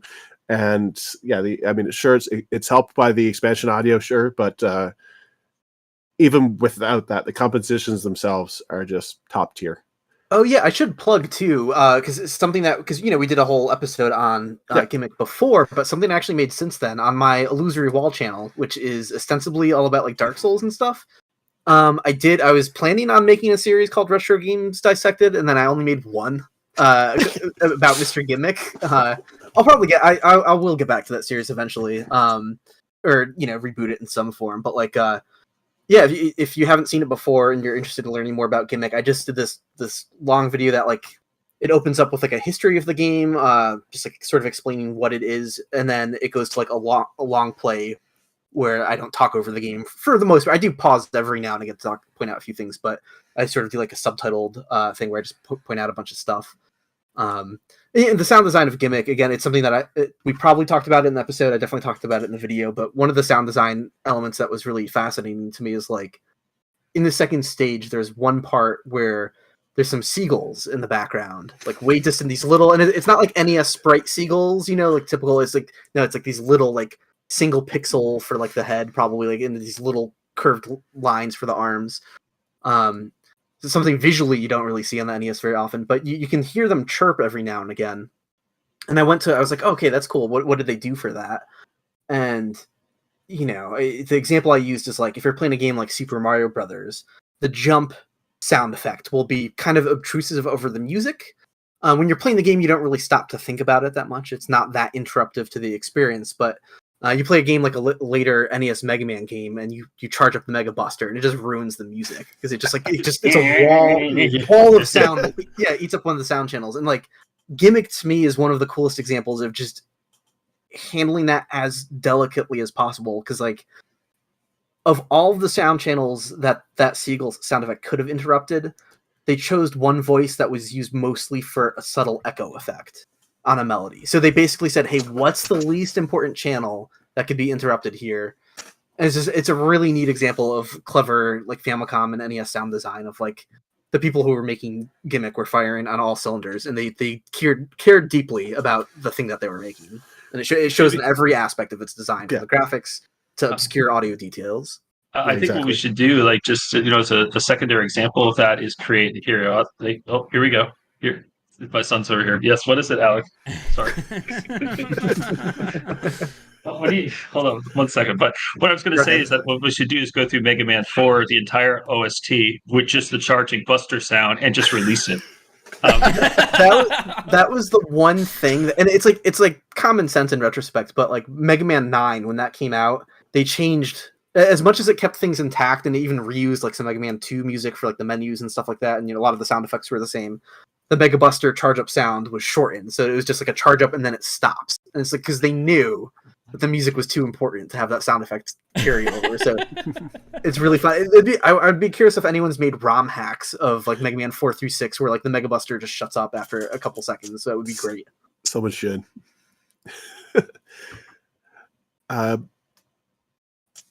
So I guess this is a perfect illustration of the general sort of things that crop up when trying to do a podcast. I haven't had any peace and quiet or uninterrupted time. This I just went down like when we were playing the music to just make sure that he was doing okay, my son, and like just congratulating him on like not interrupting the stream. Just because I told him like it's very important, don't interrupt the stream, and then the second I do that, he just gave me interrupted, so it's fine. It's just that's why it's good to like the streams are the streams. I think you too. Like when we've done any other streams for like releases, I've had plenty of interruptions. So now this is a great change of pace from like the heavily scripted stuff that we were doing before for the podcast. Like this is nice. This is like relaxing. This is what I was thinking. Like and like partially like the future of the channel and whatnot. Like this element of having a live chat, because we can all chat about this stuff and it's a lot of fun, almost like a news time or something like that, should be a continuing part of the show. Like we should definitely do this every once in a while to sit down and just chat. I gotta It's say, a lot easier than it's just like no editing. I mean, that's the best thing about doing it this way. You know, it's like warts and all, but just no editing. And like a lot of the stuff we bring up is like it's kind of like Patrick, when we used to do a lot of those aside conversations would show up when we were recording episodes, which would then just make it into the podcast anyway, because the side conversation was super interesting versus what we actually thought we were going to talk about. I put a lot of effort into scripting to make the script sound natural. It's like really embarrassing, actually. If I could like show the audience like what some of those scripts look like it's not at the level of like writing in the script or anything, but like, you know, there's stuff in there where it's like, it's so like a PowerPoint presentation, right? Because we're doing a podcast where we have to share lots of audio examples. So it's unlike other podcasts, like where people can do things more off the cuff. They know they may have a checklist of things they're going to talk about. It's like, oh no, we have a very specific like, and then this is this audio sample for this for that. Like, it was like so pre-scripted to an extent that it's just like, I don't know. It became kind of like tough to wrangle. The scripts would be very difficult because we'd have so much we'd want to talk about, and we'd make sure that we put it all in there, and we'd go through the history of things, we go through the audio examples, but also like you can only imagine if we were trying to do some of the heavier lifting we were trying to do without a script. Like it's like we're trying to describe a textbook, right? Because a lot of what we were doing was a straight up academic, like a flow of a story from here's the chip, here's what it does, you know. And I remember there were a couple episodes that we didn't script as much, and it took us like twice as long to do it. Because like, oh god, we forgot about this part, so now we have to go back and re-record this because we didn't talk about it in this context. So, but at the same time, making the script is probably the most exhausting part of doing it. I mean, the editing is too, but the script itself, like sometimes remember, if you go way back to the beginning, we were doing this weekly. We were releasing one every single week. I don't know how we started doing that. I can't, absolutely ludicrous that we tried that for a while. I think we got like 12 episodes that way too. Like we actually got pretty far. And it was always like we'd have an episode that was really hardcore, then one that might just be us playing a soundtrack, and then one that's like really hardcore, and like we were kind of going back and forth. And then we felt really bad when we're like, oh, we can only do one every 2 weeks now. And then immediately didn't take too long for it to fall off after that, because it was just like I mean, the other thing too is it's like I look at it at some of our old episodes, which I think like if I was to think about audio right now, I think I'd still have to re-listen to my own episodes because it's been so long since we did a lot of that heavy research. I think a lot of it's just kind of not here anymore. But the idea of what we did was more like to be an encyclopedia of this knowledge, as opposed to being like just like a fun like live show or something. So and so I think that's the value that all of that work did, is it created like an audio book about each of these different kinds of topics, whether we are right or wrong, which I know there's plenty of things that if I could go back, I'd fix what we said. Which, that's another thing I'd love to do for the podcast in general at some point is to, just go back and make some fixes if there's any that we can. I think there's a couple episodes where we were just wrong. Hey, it happens. That's the nature of like, because there's so much original research involved for the stuff that we did. Like, I think back to like the Famicom Disk System episode, and like I'm out here just like pulling the FDS instruments from games and just like making a big pack of them and just looking at them, trying to understand like what types of FDS instruments were actually made for these games back in the day. How did they work? It's not like I could go to a wiki to like be like, oh yeah, it was normal for games to have 8 instruments made for the FDS, or is 12 a high number? It's like you don't know that until like you just do like really dig into that stuff yourself. So we did a lot of original research on just trying to understand these things, but that also puts you in a situation where you didn't get to thoroughly check out the entire library of stuff or whatever, and you make mistakes, and me especially too. I'm like, I don't know, I feel like I'm a caveman trying to understand the stuff sometimes, because I'm not the most technically minded person here, And that puts me in a But funny. I think that was always our point, right? Like we are two people who aren't the most like electrical engineering type people, and Yeah. trying to look at it from the perspective that we bring, which Mhm. is music and a love of all of this. Because there are definitely podcasts out there that are super more technical than we are, and Yeah. ours was more trying to approach it from the perspective of, and I always thought of like kind of like teaching, right? We're Yeah. opening the discussion, Yeah. and there's plenty of people like Plog and who just could like just put you Yeah. awash with all the technical stuff. But ours was more like to just kind of introduce it and to talk a little bit about how the actual music worked, and et cetera, et cetera, Mhm. with a healthy dose of trying to explain certain things, like our FM episode, trying to explain the what's it called, that we couldn't find any explanation for, the SSG engage, or what is it, whatever that, Yeah. Oh yeah, Yeah. the which I then so I tried to explain it there, and if you go and look it up now, it's our explanation now, Oh no. which was terrible. Like, Yeah. yeah, Yeah. someone That's copy and pasted scary. our Yeah. explanation in there, so it was just scary because I still can't tell you what it does. I Well, press the button and it does something. It makes it sound cool, and there's a couple I can move the bar and it'll sound really nice.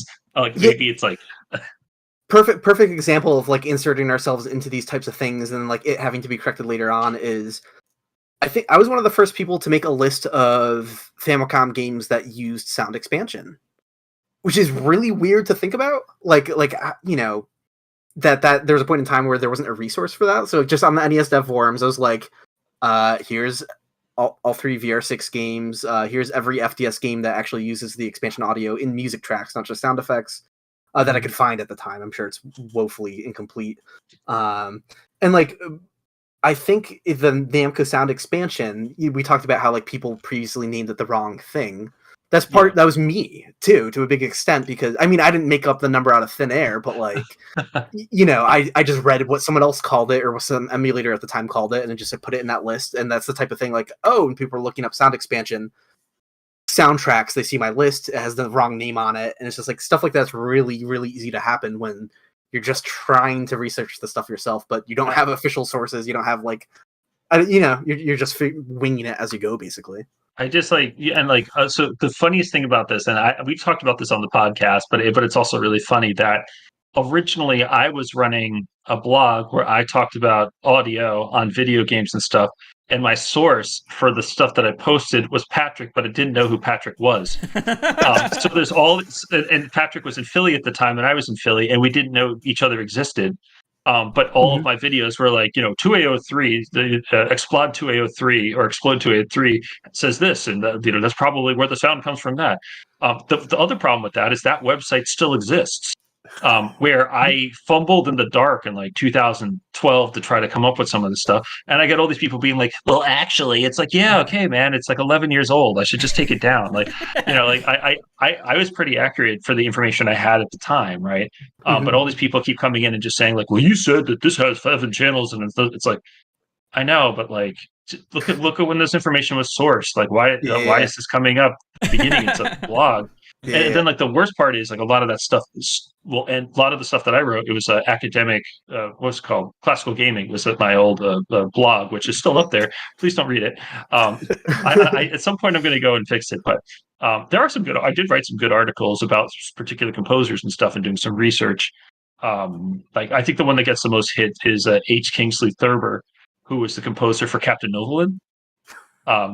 Yeah, and then apparently, but like, there's no other research on him, so I did like a deep dive into who the heck he was. And I guess like he wrote some music for like some weird, maybe even D series horror movies, and also he like worked on Mortal Kombat as like one of the sound developers, because the studios that made Captain Novolin were also part of Midway Acclaim, technically, or a lot of them moved over there. Because I think some of those healthcare games, I can't remember, the Novo Nordisk games or whatever, actually had like some of the composers from that stable of composers from Midway. Like not, I can't remember the dude's name, not Trammell, Trumbull. whatever. So one of those guys. Yeah, Jack Trivial. No, but it was So it's interesting. Just some of that stuff's correct, but like, man, don't go read my Genesis article, please. don't go read my Mega. But I mean, but like, we put this stuff out there, so I constantly and I really should just take it down. I constantly see people sourcing what I wrote on my blog, maybe 12 years ago at this point, for some kind of paper. Like, Patrick, have you seen that? Like retro game audio ends up in a lot of academic research papers and stuff, quoting exactly what we said. I'm like, oh my god, we're the source. How did we get to be the source? Holy crap! I just Googled stuff, man. On one hand, it's cool being the source because, I'm proud of the original research that I put into some things. Just me making, when I do something, talk about oh, this game has kind of an unusually large amount of space dedicated to its DPCM samples. The only reason I'm able to know that is because I just dumped samples from a ton, dozens and dozens of games.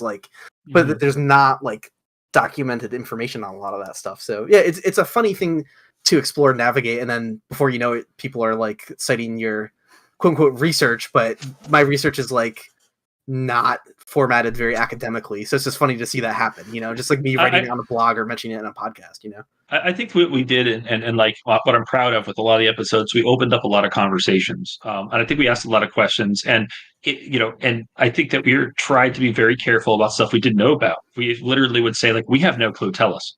And that's how we develop relationships with David and a lot of people who are in the chat right now, because we literally came to it not we are geniuses about this, but more so we have a curiosity for this, and I still do. Any information, I just want to absorb it.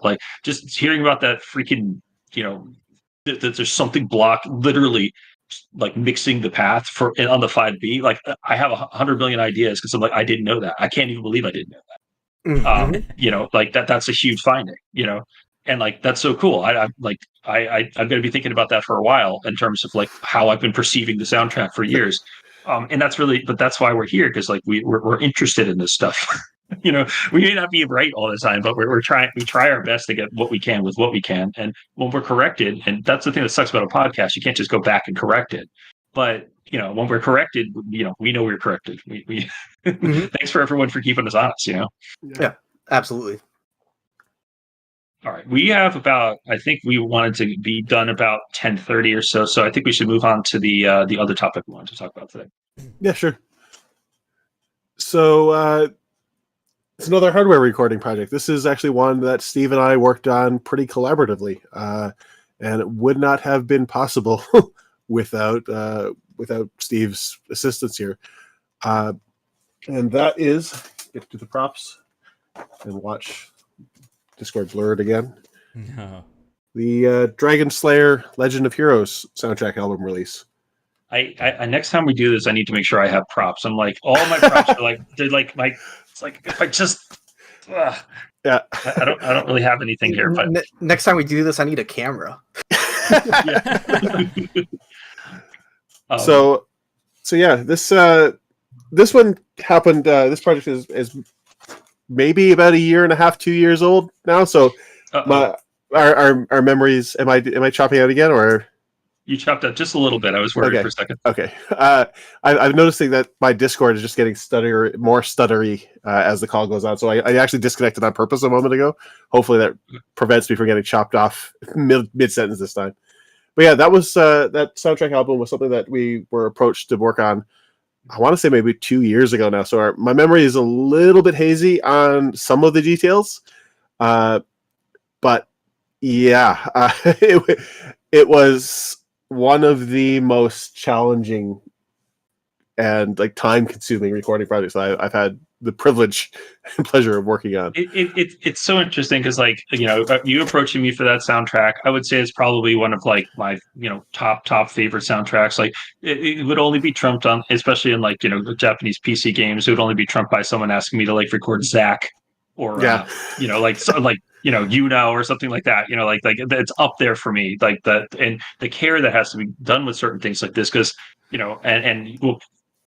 the versions of that soundtrack all suck. Right? Right? Yeah. like I listen to it all the time, because I'll listen to Translations channel and just kind of filter it for while I'm at work or whatever, and I'm always just like, this is not.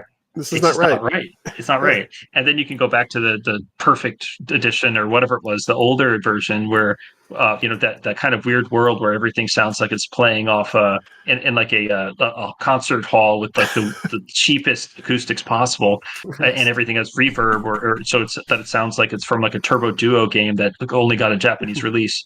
And so like there hasn't been any definitive way to listen to this, and I'll Jeff, I'll let you talk about it, but like there really hasn't been, because the VGM was not even correct. Right. There's VGM rips online for this game that are sourced from the PC 98 port, and as best I can tell, like that port shipped with some corruptions and errors in the music.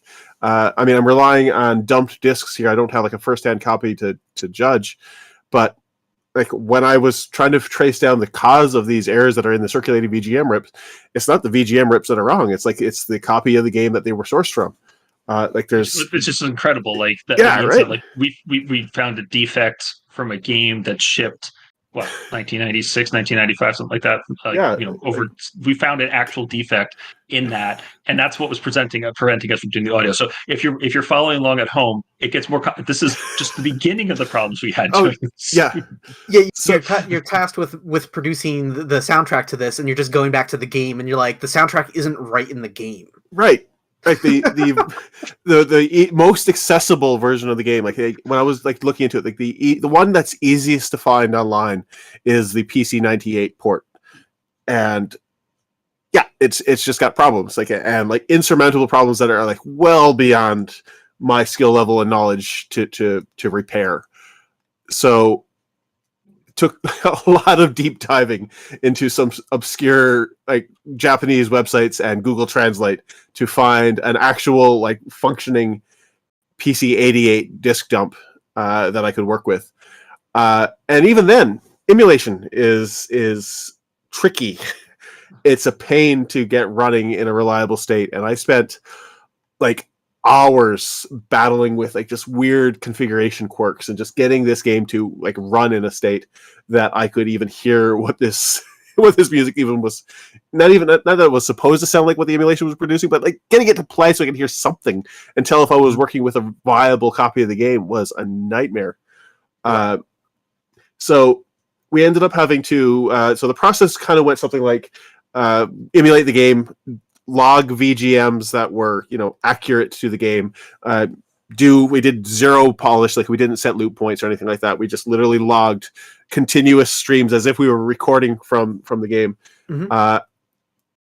That process for an hour's worth of music, we'll say, like this is looking at the timings on the vinyl here, it's about an hour or so of music.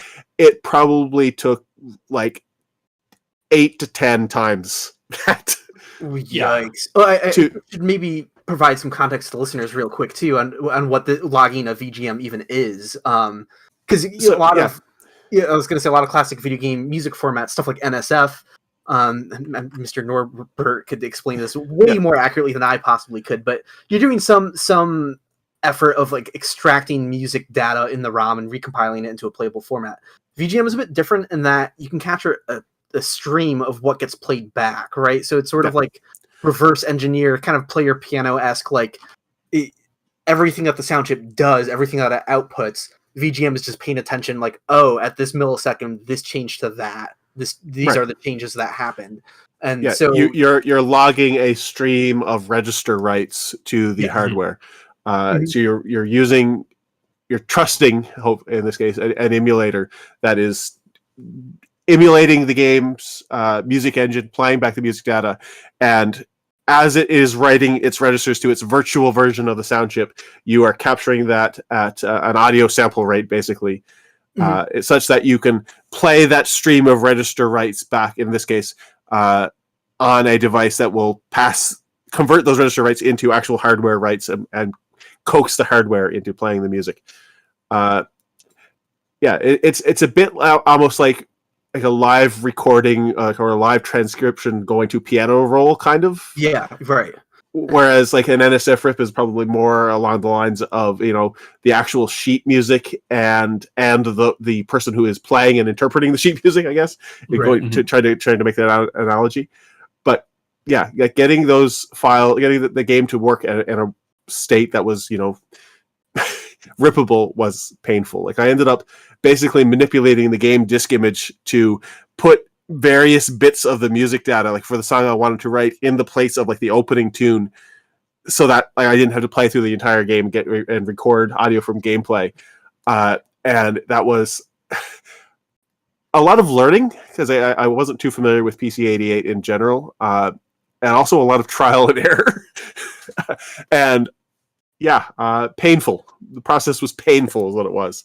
And this was the original opening, right? Was that the one that had like towards the end, they would just be like donk for no reason, like one of the channels would just flush close, and you just hear this like donk donk. Yeah. So the VGM rip that's online now, like on VGMrips.net from the PC 98 version of the game, one of the channels just gets completely trashed. Like towards the end of the opening tune, just drops out, and it just plays back corrupt data. Like I think someone has done like a bit of an analysis of what's actually happening there, and yeah, it's one of the channels completely gets corrupted. It gets replaced with garbage data, basically. But that's not I think someone fixed that too, if I recall correctly. Someone had told me that they had fixed the VGM rip of it, but I'll have to double check. Yeah, I think they actually fixed it. I did. I might have been talking with someone, and I did send them the rip that I made as a reference. I don't know if that got fixed on VGM rips. I don't know if a fixed rip has been disseminated anywhere, but I know it's people are aware that it's wrong now, at least. Yeah. So that's not the only difference, though. I think it's one of the menu tracks in the PC 98 version of the soundtrack. It loops, and in the PC 88 version, it doesn't. It has like a distinct hard ending. It's actually like a completely unique ending to the song that is it just was not easily available other than the Perfect Collections CD soundtrack. So again, like this is a case where like the version that Steve and I were probably the most intimately familiar with had some pretty significant like oversights and errors, I guess. That I remember you sending me that extra part, and I was just like, what? What did that like? And it's distinct. It's like it's an ending, and it wraps up, and it's distinct. It's not just like, you know, some wallpaper stuff. It's different than what you'd expect. Like it's new content. It's like what 10-15 seconds of like unheard, unless you had a PC 88 back in the day, content from a song that everyone knows. Like, what the hell? Yeah. You know, like, what the hell?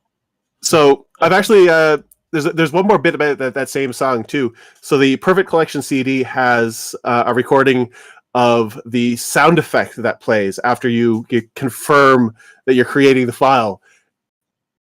Getting that, my goal was to recreate the Perfect Collection CD like with pristine audio quality. Getting that chime sound effect was like, I probably spent as much time on that 1 to 2 seconds of audio of getting that VGM rip for that as I did for the rest of the songs combined. And that's not an exaggeration. Holy cow. So I gave Def an audio sample here to play. I don't need to check which file it is. Okay. So what I want to point out is the one of the quirks, I guess, of the audio that we were replacing.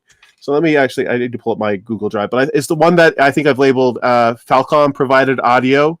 I think I've labeled it as sample. I don't have the files in front of me, so I apologize. User disk creation Falcom source? No, it's not that one. It's probably the one I have numbered next after that.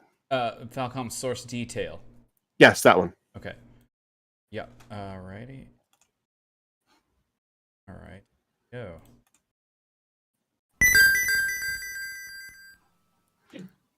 Yeah, that little ding ding, that little ding ding, was that took so fucking long to get logged properly I wish I was joking, but I wanted to get it right, so I put in the effort to get it right.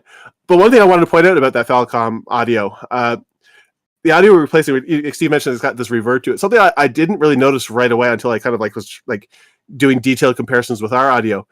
I suspect that's actually from a tape source, either a cassette tape or like a reel to reel. Because if you like listen to some of the dead spots in that audio, like the gaps between tracks, you can hear print through. You can hear, you can hear this the song that's coming next and the sounds that are coming next.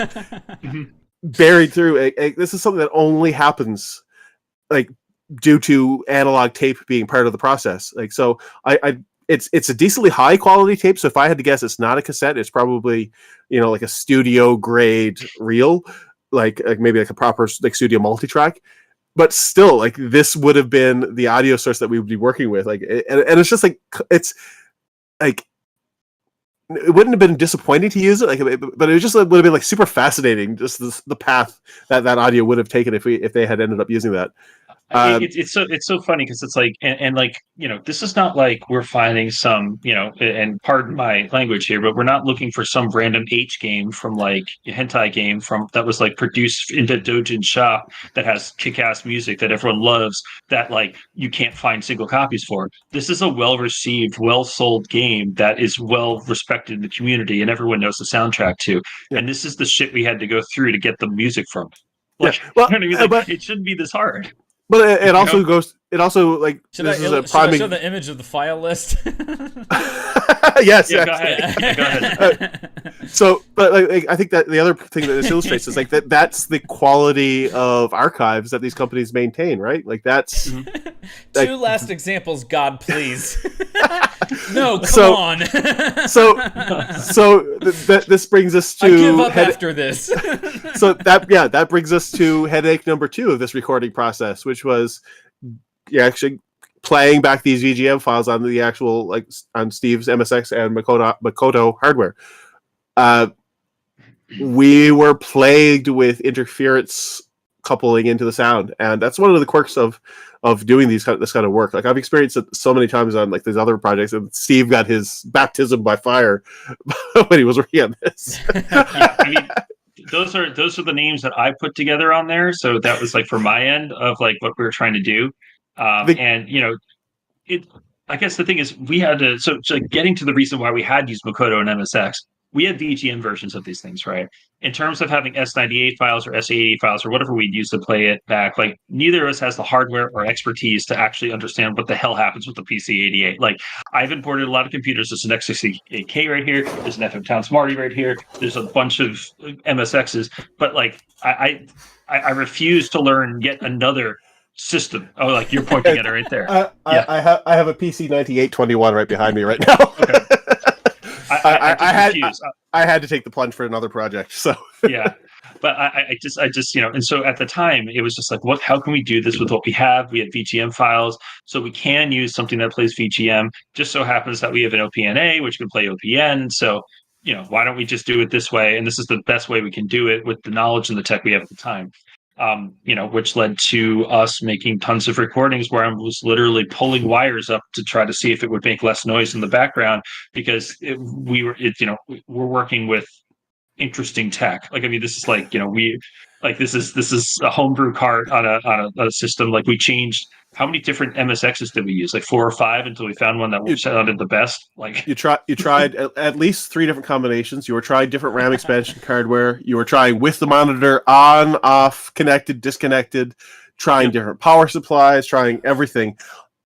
All to reduce like the background noise level from like minus like 50 dB to minus 52 dB. Like we're talking like the tiniest tiny details of correction. And like if you listen to the first test recording that you gave me and the last one, it's night and day difference. But I was going through them today, like you sent me like basically a half hour of a 10 or like a 5-second jingle repeated over and over and over again with different silences in between for me to check to make sure. Oh, this one's slightly better. This is slightly better. Oh, this one has a noise band at this frequency. Where's that coming from? It was like detective work in some ways, but also just like torture because like finding the pattern and finding like the correlation between what was causing the noise and where this noise was coming from and how like it was just excruciating.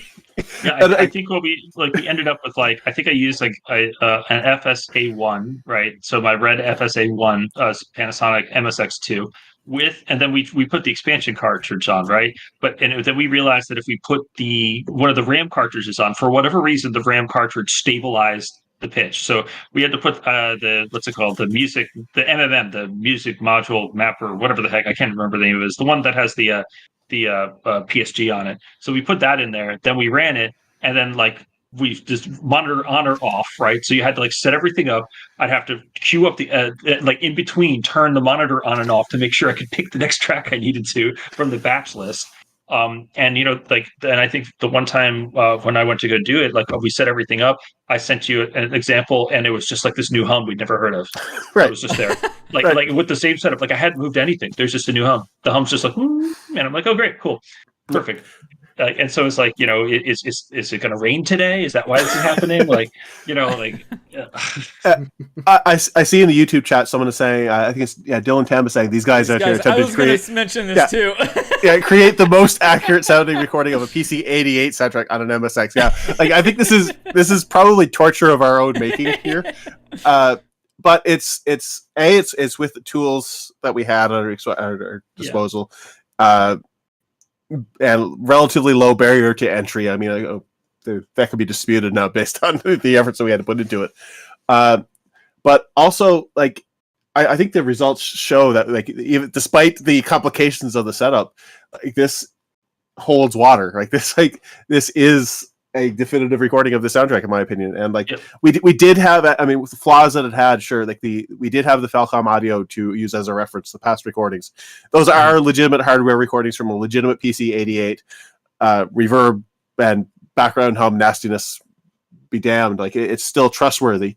And having that as a reference, having that as our baseline for accuracy, like if you can spot a difference between that is intrinsic to the hardware that we used, between the Falcom recording and what we end up providing for this record, I would be flabbergasted, right? I particularly the way that even the Makoto is set up is it's supposed to, if I recall correctly, and I'd have to ask Temu Tech or Temu about this, but I believe it's set up to either the PC98 or PC88 frequency, so it's gated exactly how it would be from one of those, like in terms of how it's amped and everything. So it should sound, and the way that it comes out should be the exact same volume and mixing, like from the LPNA that you would hear from the hardware itself. The MSX does whatever it needs to do to try to get it to work, obviously, but it should, like, I remember we had this long conversation, because if we were doing this on non-hardware, is it going to be noticeable that we're louder or softer or something like that because we were doing this? And he had purposely made sure that the output from the OPNA was, within 5 or 10% of what you'd get from the PC98. And it doesn't even matter because eventually we'd have to mix it anyway. So everything there, like it's a very simple unit, and it's just literally the chip being like sent out. So to kind of set up exactly the same way it should be. So that was a huge consideration, because obviously in the chat we're trying to do the most complicated MSX procedure of all time, and that's great because I love the MSX. But there'd be no point in doing this operation if the chip we were using did not exactly emulate it.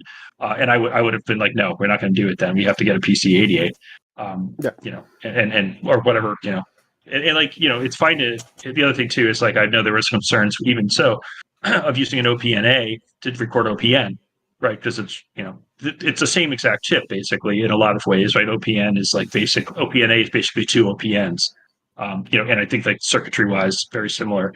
OPNA is often used to emulate OPN anyway. So, those were all considerations we made. Like, that's, like, we've had these conversations. I talked to David Plo. I talked to everyone, being like, okay, if we do this, am I doing something stupid?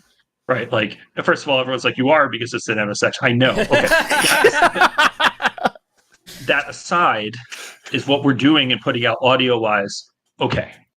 you know, and it was, and everyone basically agreed that yeah, well, what we're doing and how we're doing it at the highest technical level should be the best version of what we're doing here.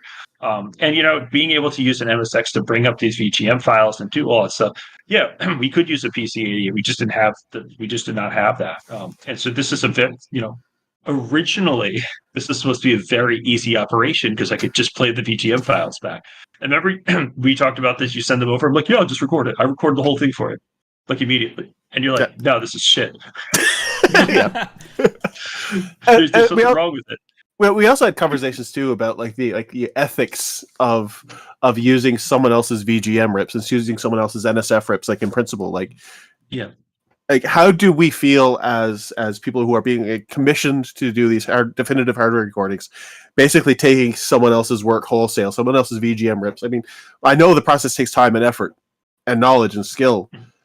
Like, how do we feel taking their work and basically using it and in a format in a forum where they will not be credited, right? Yeah. Like it's and in some cases, like if you go back to NSF rips in particular, like there are no credits for this. Like, how do you properly attribute that work? It's almost next to impossible, right? So I personally, I feel better that as convoluted and complicated as this process was, I feel proud to say that we did it ourselves. We did it with obviously we're standing on the shoulders of giants here. Like, we're relying on tools and knowledge that has been developed by whole communities of people that, without them, this process would be impossible. But yeah, we still put in the work and the effort ourselves. I mean, there's a comment from Tasty Snacks. It just says, "Can I take a moment to thank you guys for actually caring about these soundtracks? So many people would just say good enough and move on." and they do. Right. And they do. They do.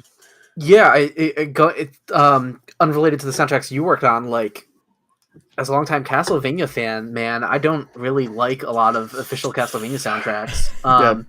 Just look to the Game Boy soundtracks. There's one of them where the music is faster than it should be, and part of me wonders if it was just modified so it could all fit on a single tape or CD or something like that. The playback speed isn't even right. There's just so many. Is it did they record it from a Super Game Boy? Because that's right? That's a 2% speed increase, and that's probably pitch. it. Yeah. It could be, but I feel like I'll have to go back and look which one that was exactly. But yeah, there's just so many things where it's just or there's a bunch of reverb slapped on. We've complained about that to the nth degree in the past, but it's just it was really sad and weird to me that you can go to YouTube and look up one of my old Xplod 2803 uploads of a Castlevania soundtrack, and even with YouTube compression, it sounds better. Yeah, my upload is better than the official Castlevania soundtrack. And I didn't even do I just had a basic Game Boy sound mod that I think Joey did for me, Animal Style. And it was just I took the GBS file that, again, someone else did all the work. Someone did a GBS rip of the soundtrack. I found a tool that converted GBS to .gb, so on a flash cart I could play the Castlevania soundtrack off the hardware. And I'm just I'm a nobody who doesn't really understand any of these technical processes. Just use a couple tools and files that other people had out there, and I'm just wow, I have a better Castlevania soundtrack than Konami. This is really weird, right? And and I operate at a level that's way lower than everyone else in the community, I feel like. But it's just this kind of interesting world that we operate in, where just a little bit of extra attention to detail puts us in the situations where it's yeah, we can get better versions of these soundtracks than have existed in the past. Yeah, you mentioned Castlevania, and the Castlevania 1 soundtrack, as iconic as it is, has not had a definitive official release, and it's embarrassing.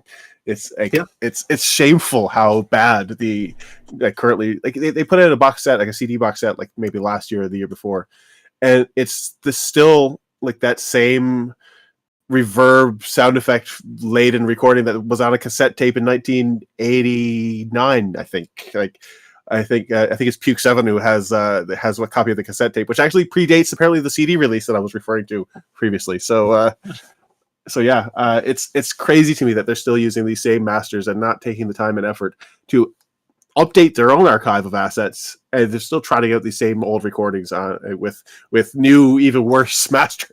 So it's shameful. If you're trying to release a video game soundtrack, come to us. Come to Jeff, or even if we don't take it up ourselves, just ask, and we'll get in contact with people who can get better hardware recordings. Yeah, I mean, we'll just record it off one of these. Like everything. It doesn't matter what. Like you guys got a TurboGrafx 16 soundtrack right here. I'll figure it out. We'll make it very difficult, and we'll record it right off into the text. That's how we do it. And he confirms that he does have the tape.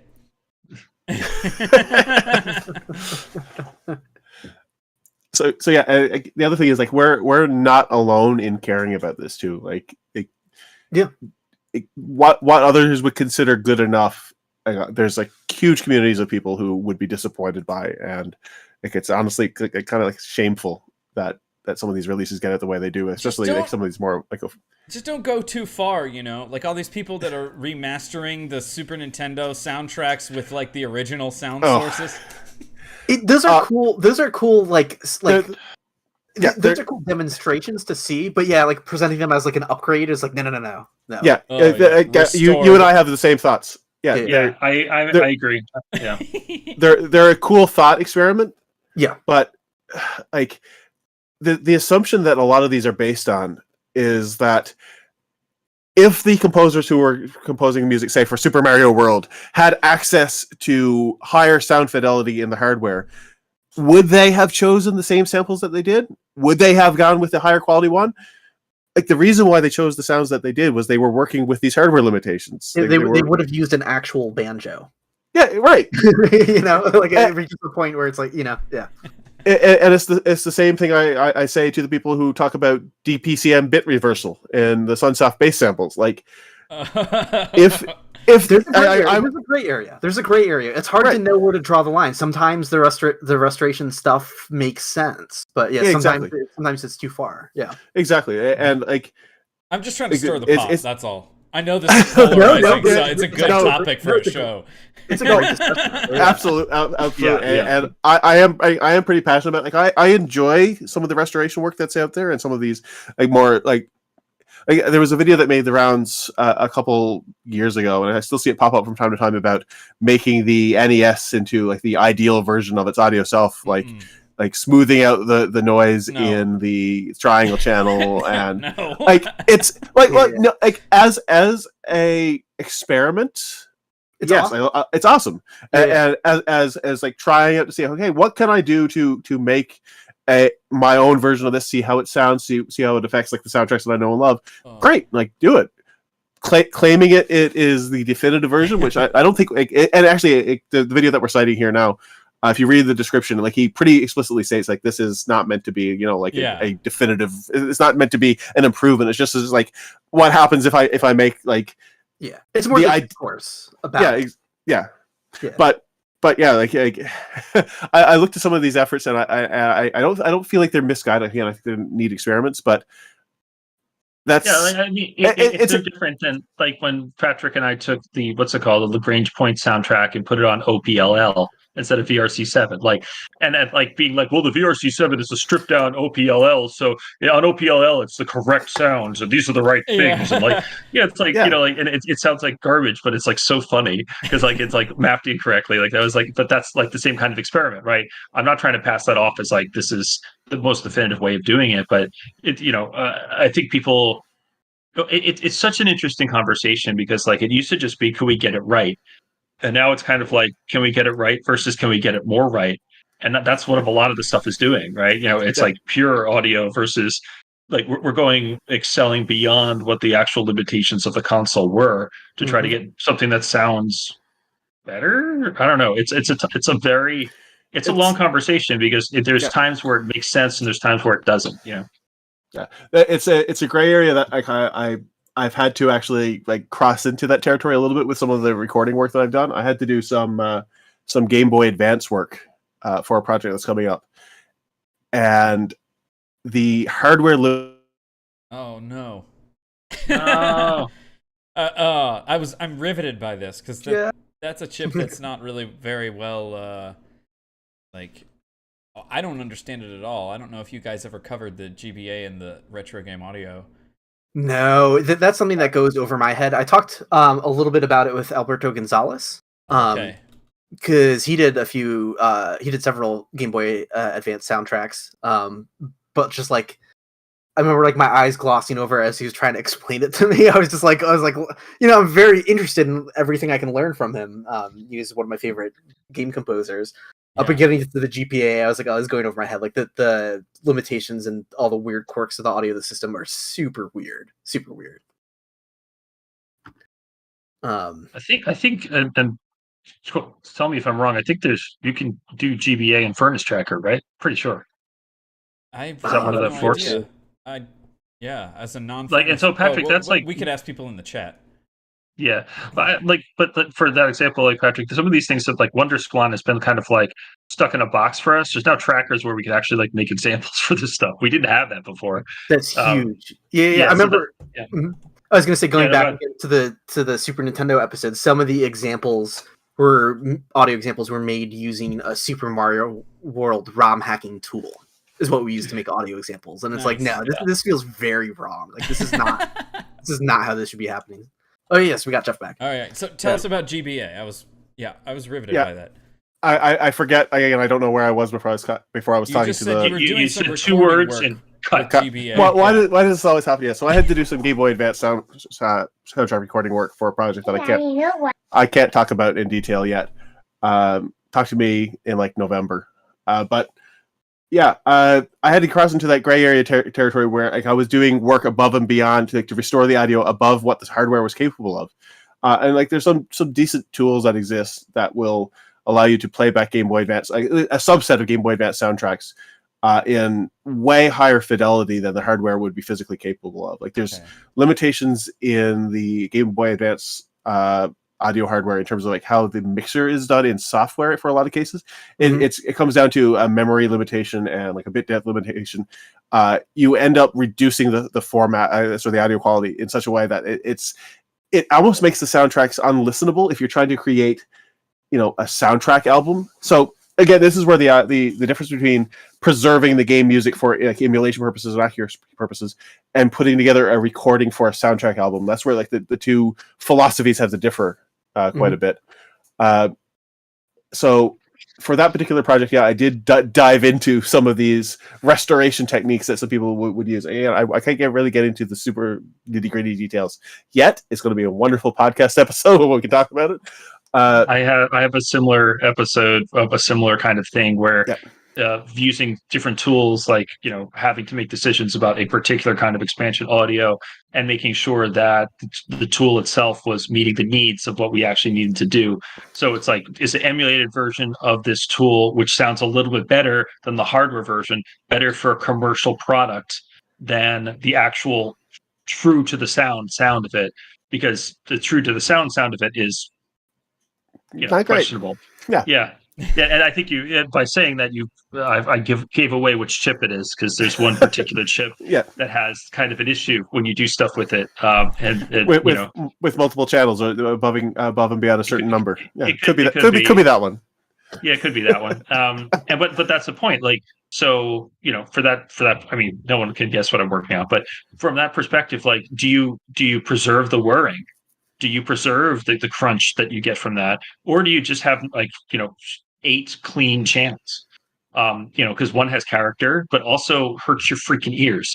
Right. And it sounds like a vacuum cleaner is active inside of your freaking Famicom. But that's the original fidelity. So when the ask is like, can you do N163? I want 8 channels. Is it 8 channels the way that we would normally do it, or is it 8 good channels, like actually good? Yeah. Like doing it the right way, but the audio cleaned up. But that's tough because like my inclination, because I'm an old crusty fart, is to be like, no, you get the whirring too. But like I don't think people want to put headphones on and hear that. I can barely listen to Erica. We should bring it up, Erica. I can't even. Satoru, something like that. I don't know. How many episodes have we like mispronounced it or whatever?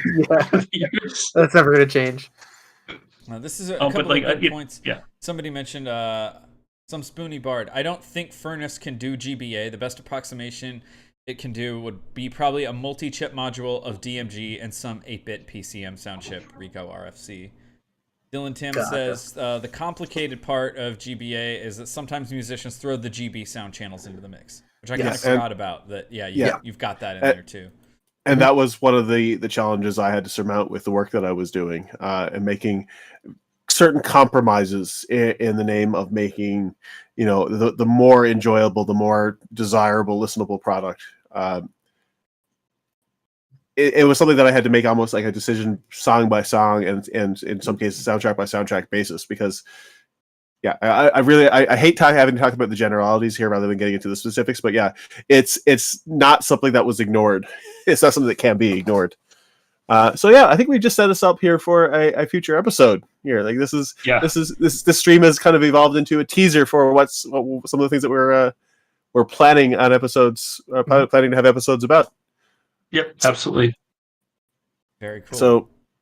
So I guess I should say, because things are sort of evolving into a different format, we don't know if the next thing is going to be a traditional podcast. Don't know if the next thing is going to be a live stream like this. We have a lot of freedom. We're not announcing like a release schedule. That we're back and exactly. No.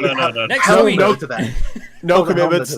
No commitments, no promises. This is we've kind of learned from our mistakes in the past of like over promising and like over complicating this for us. And it's like, no, this is a hobby. This is something we do for fun. So we're just going to do these things when we want to, and in a way that is just kind of more enjoyable than the sort of burnout that we kind of imposed on ourselves before.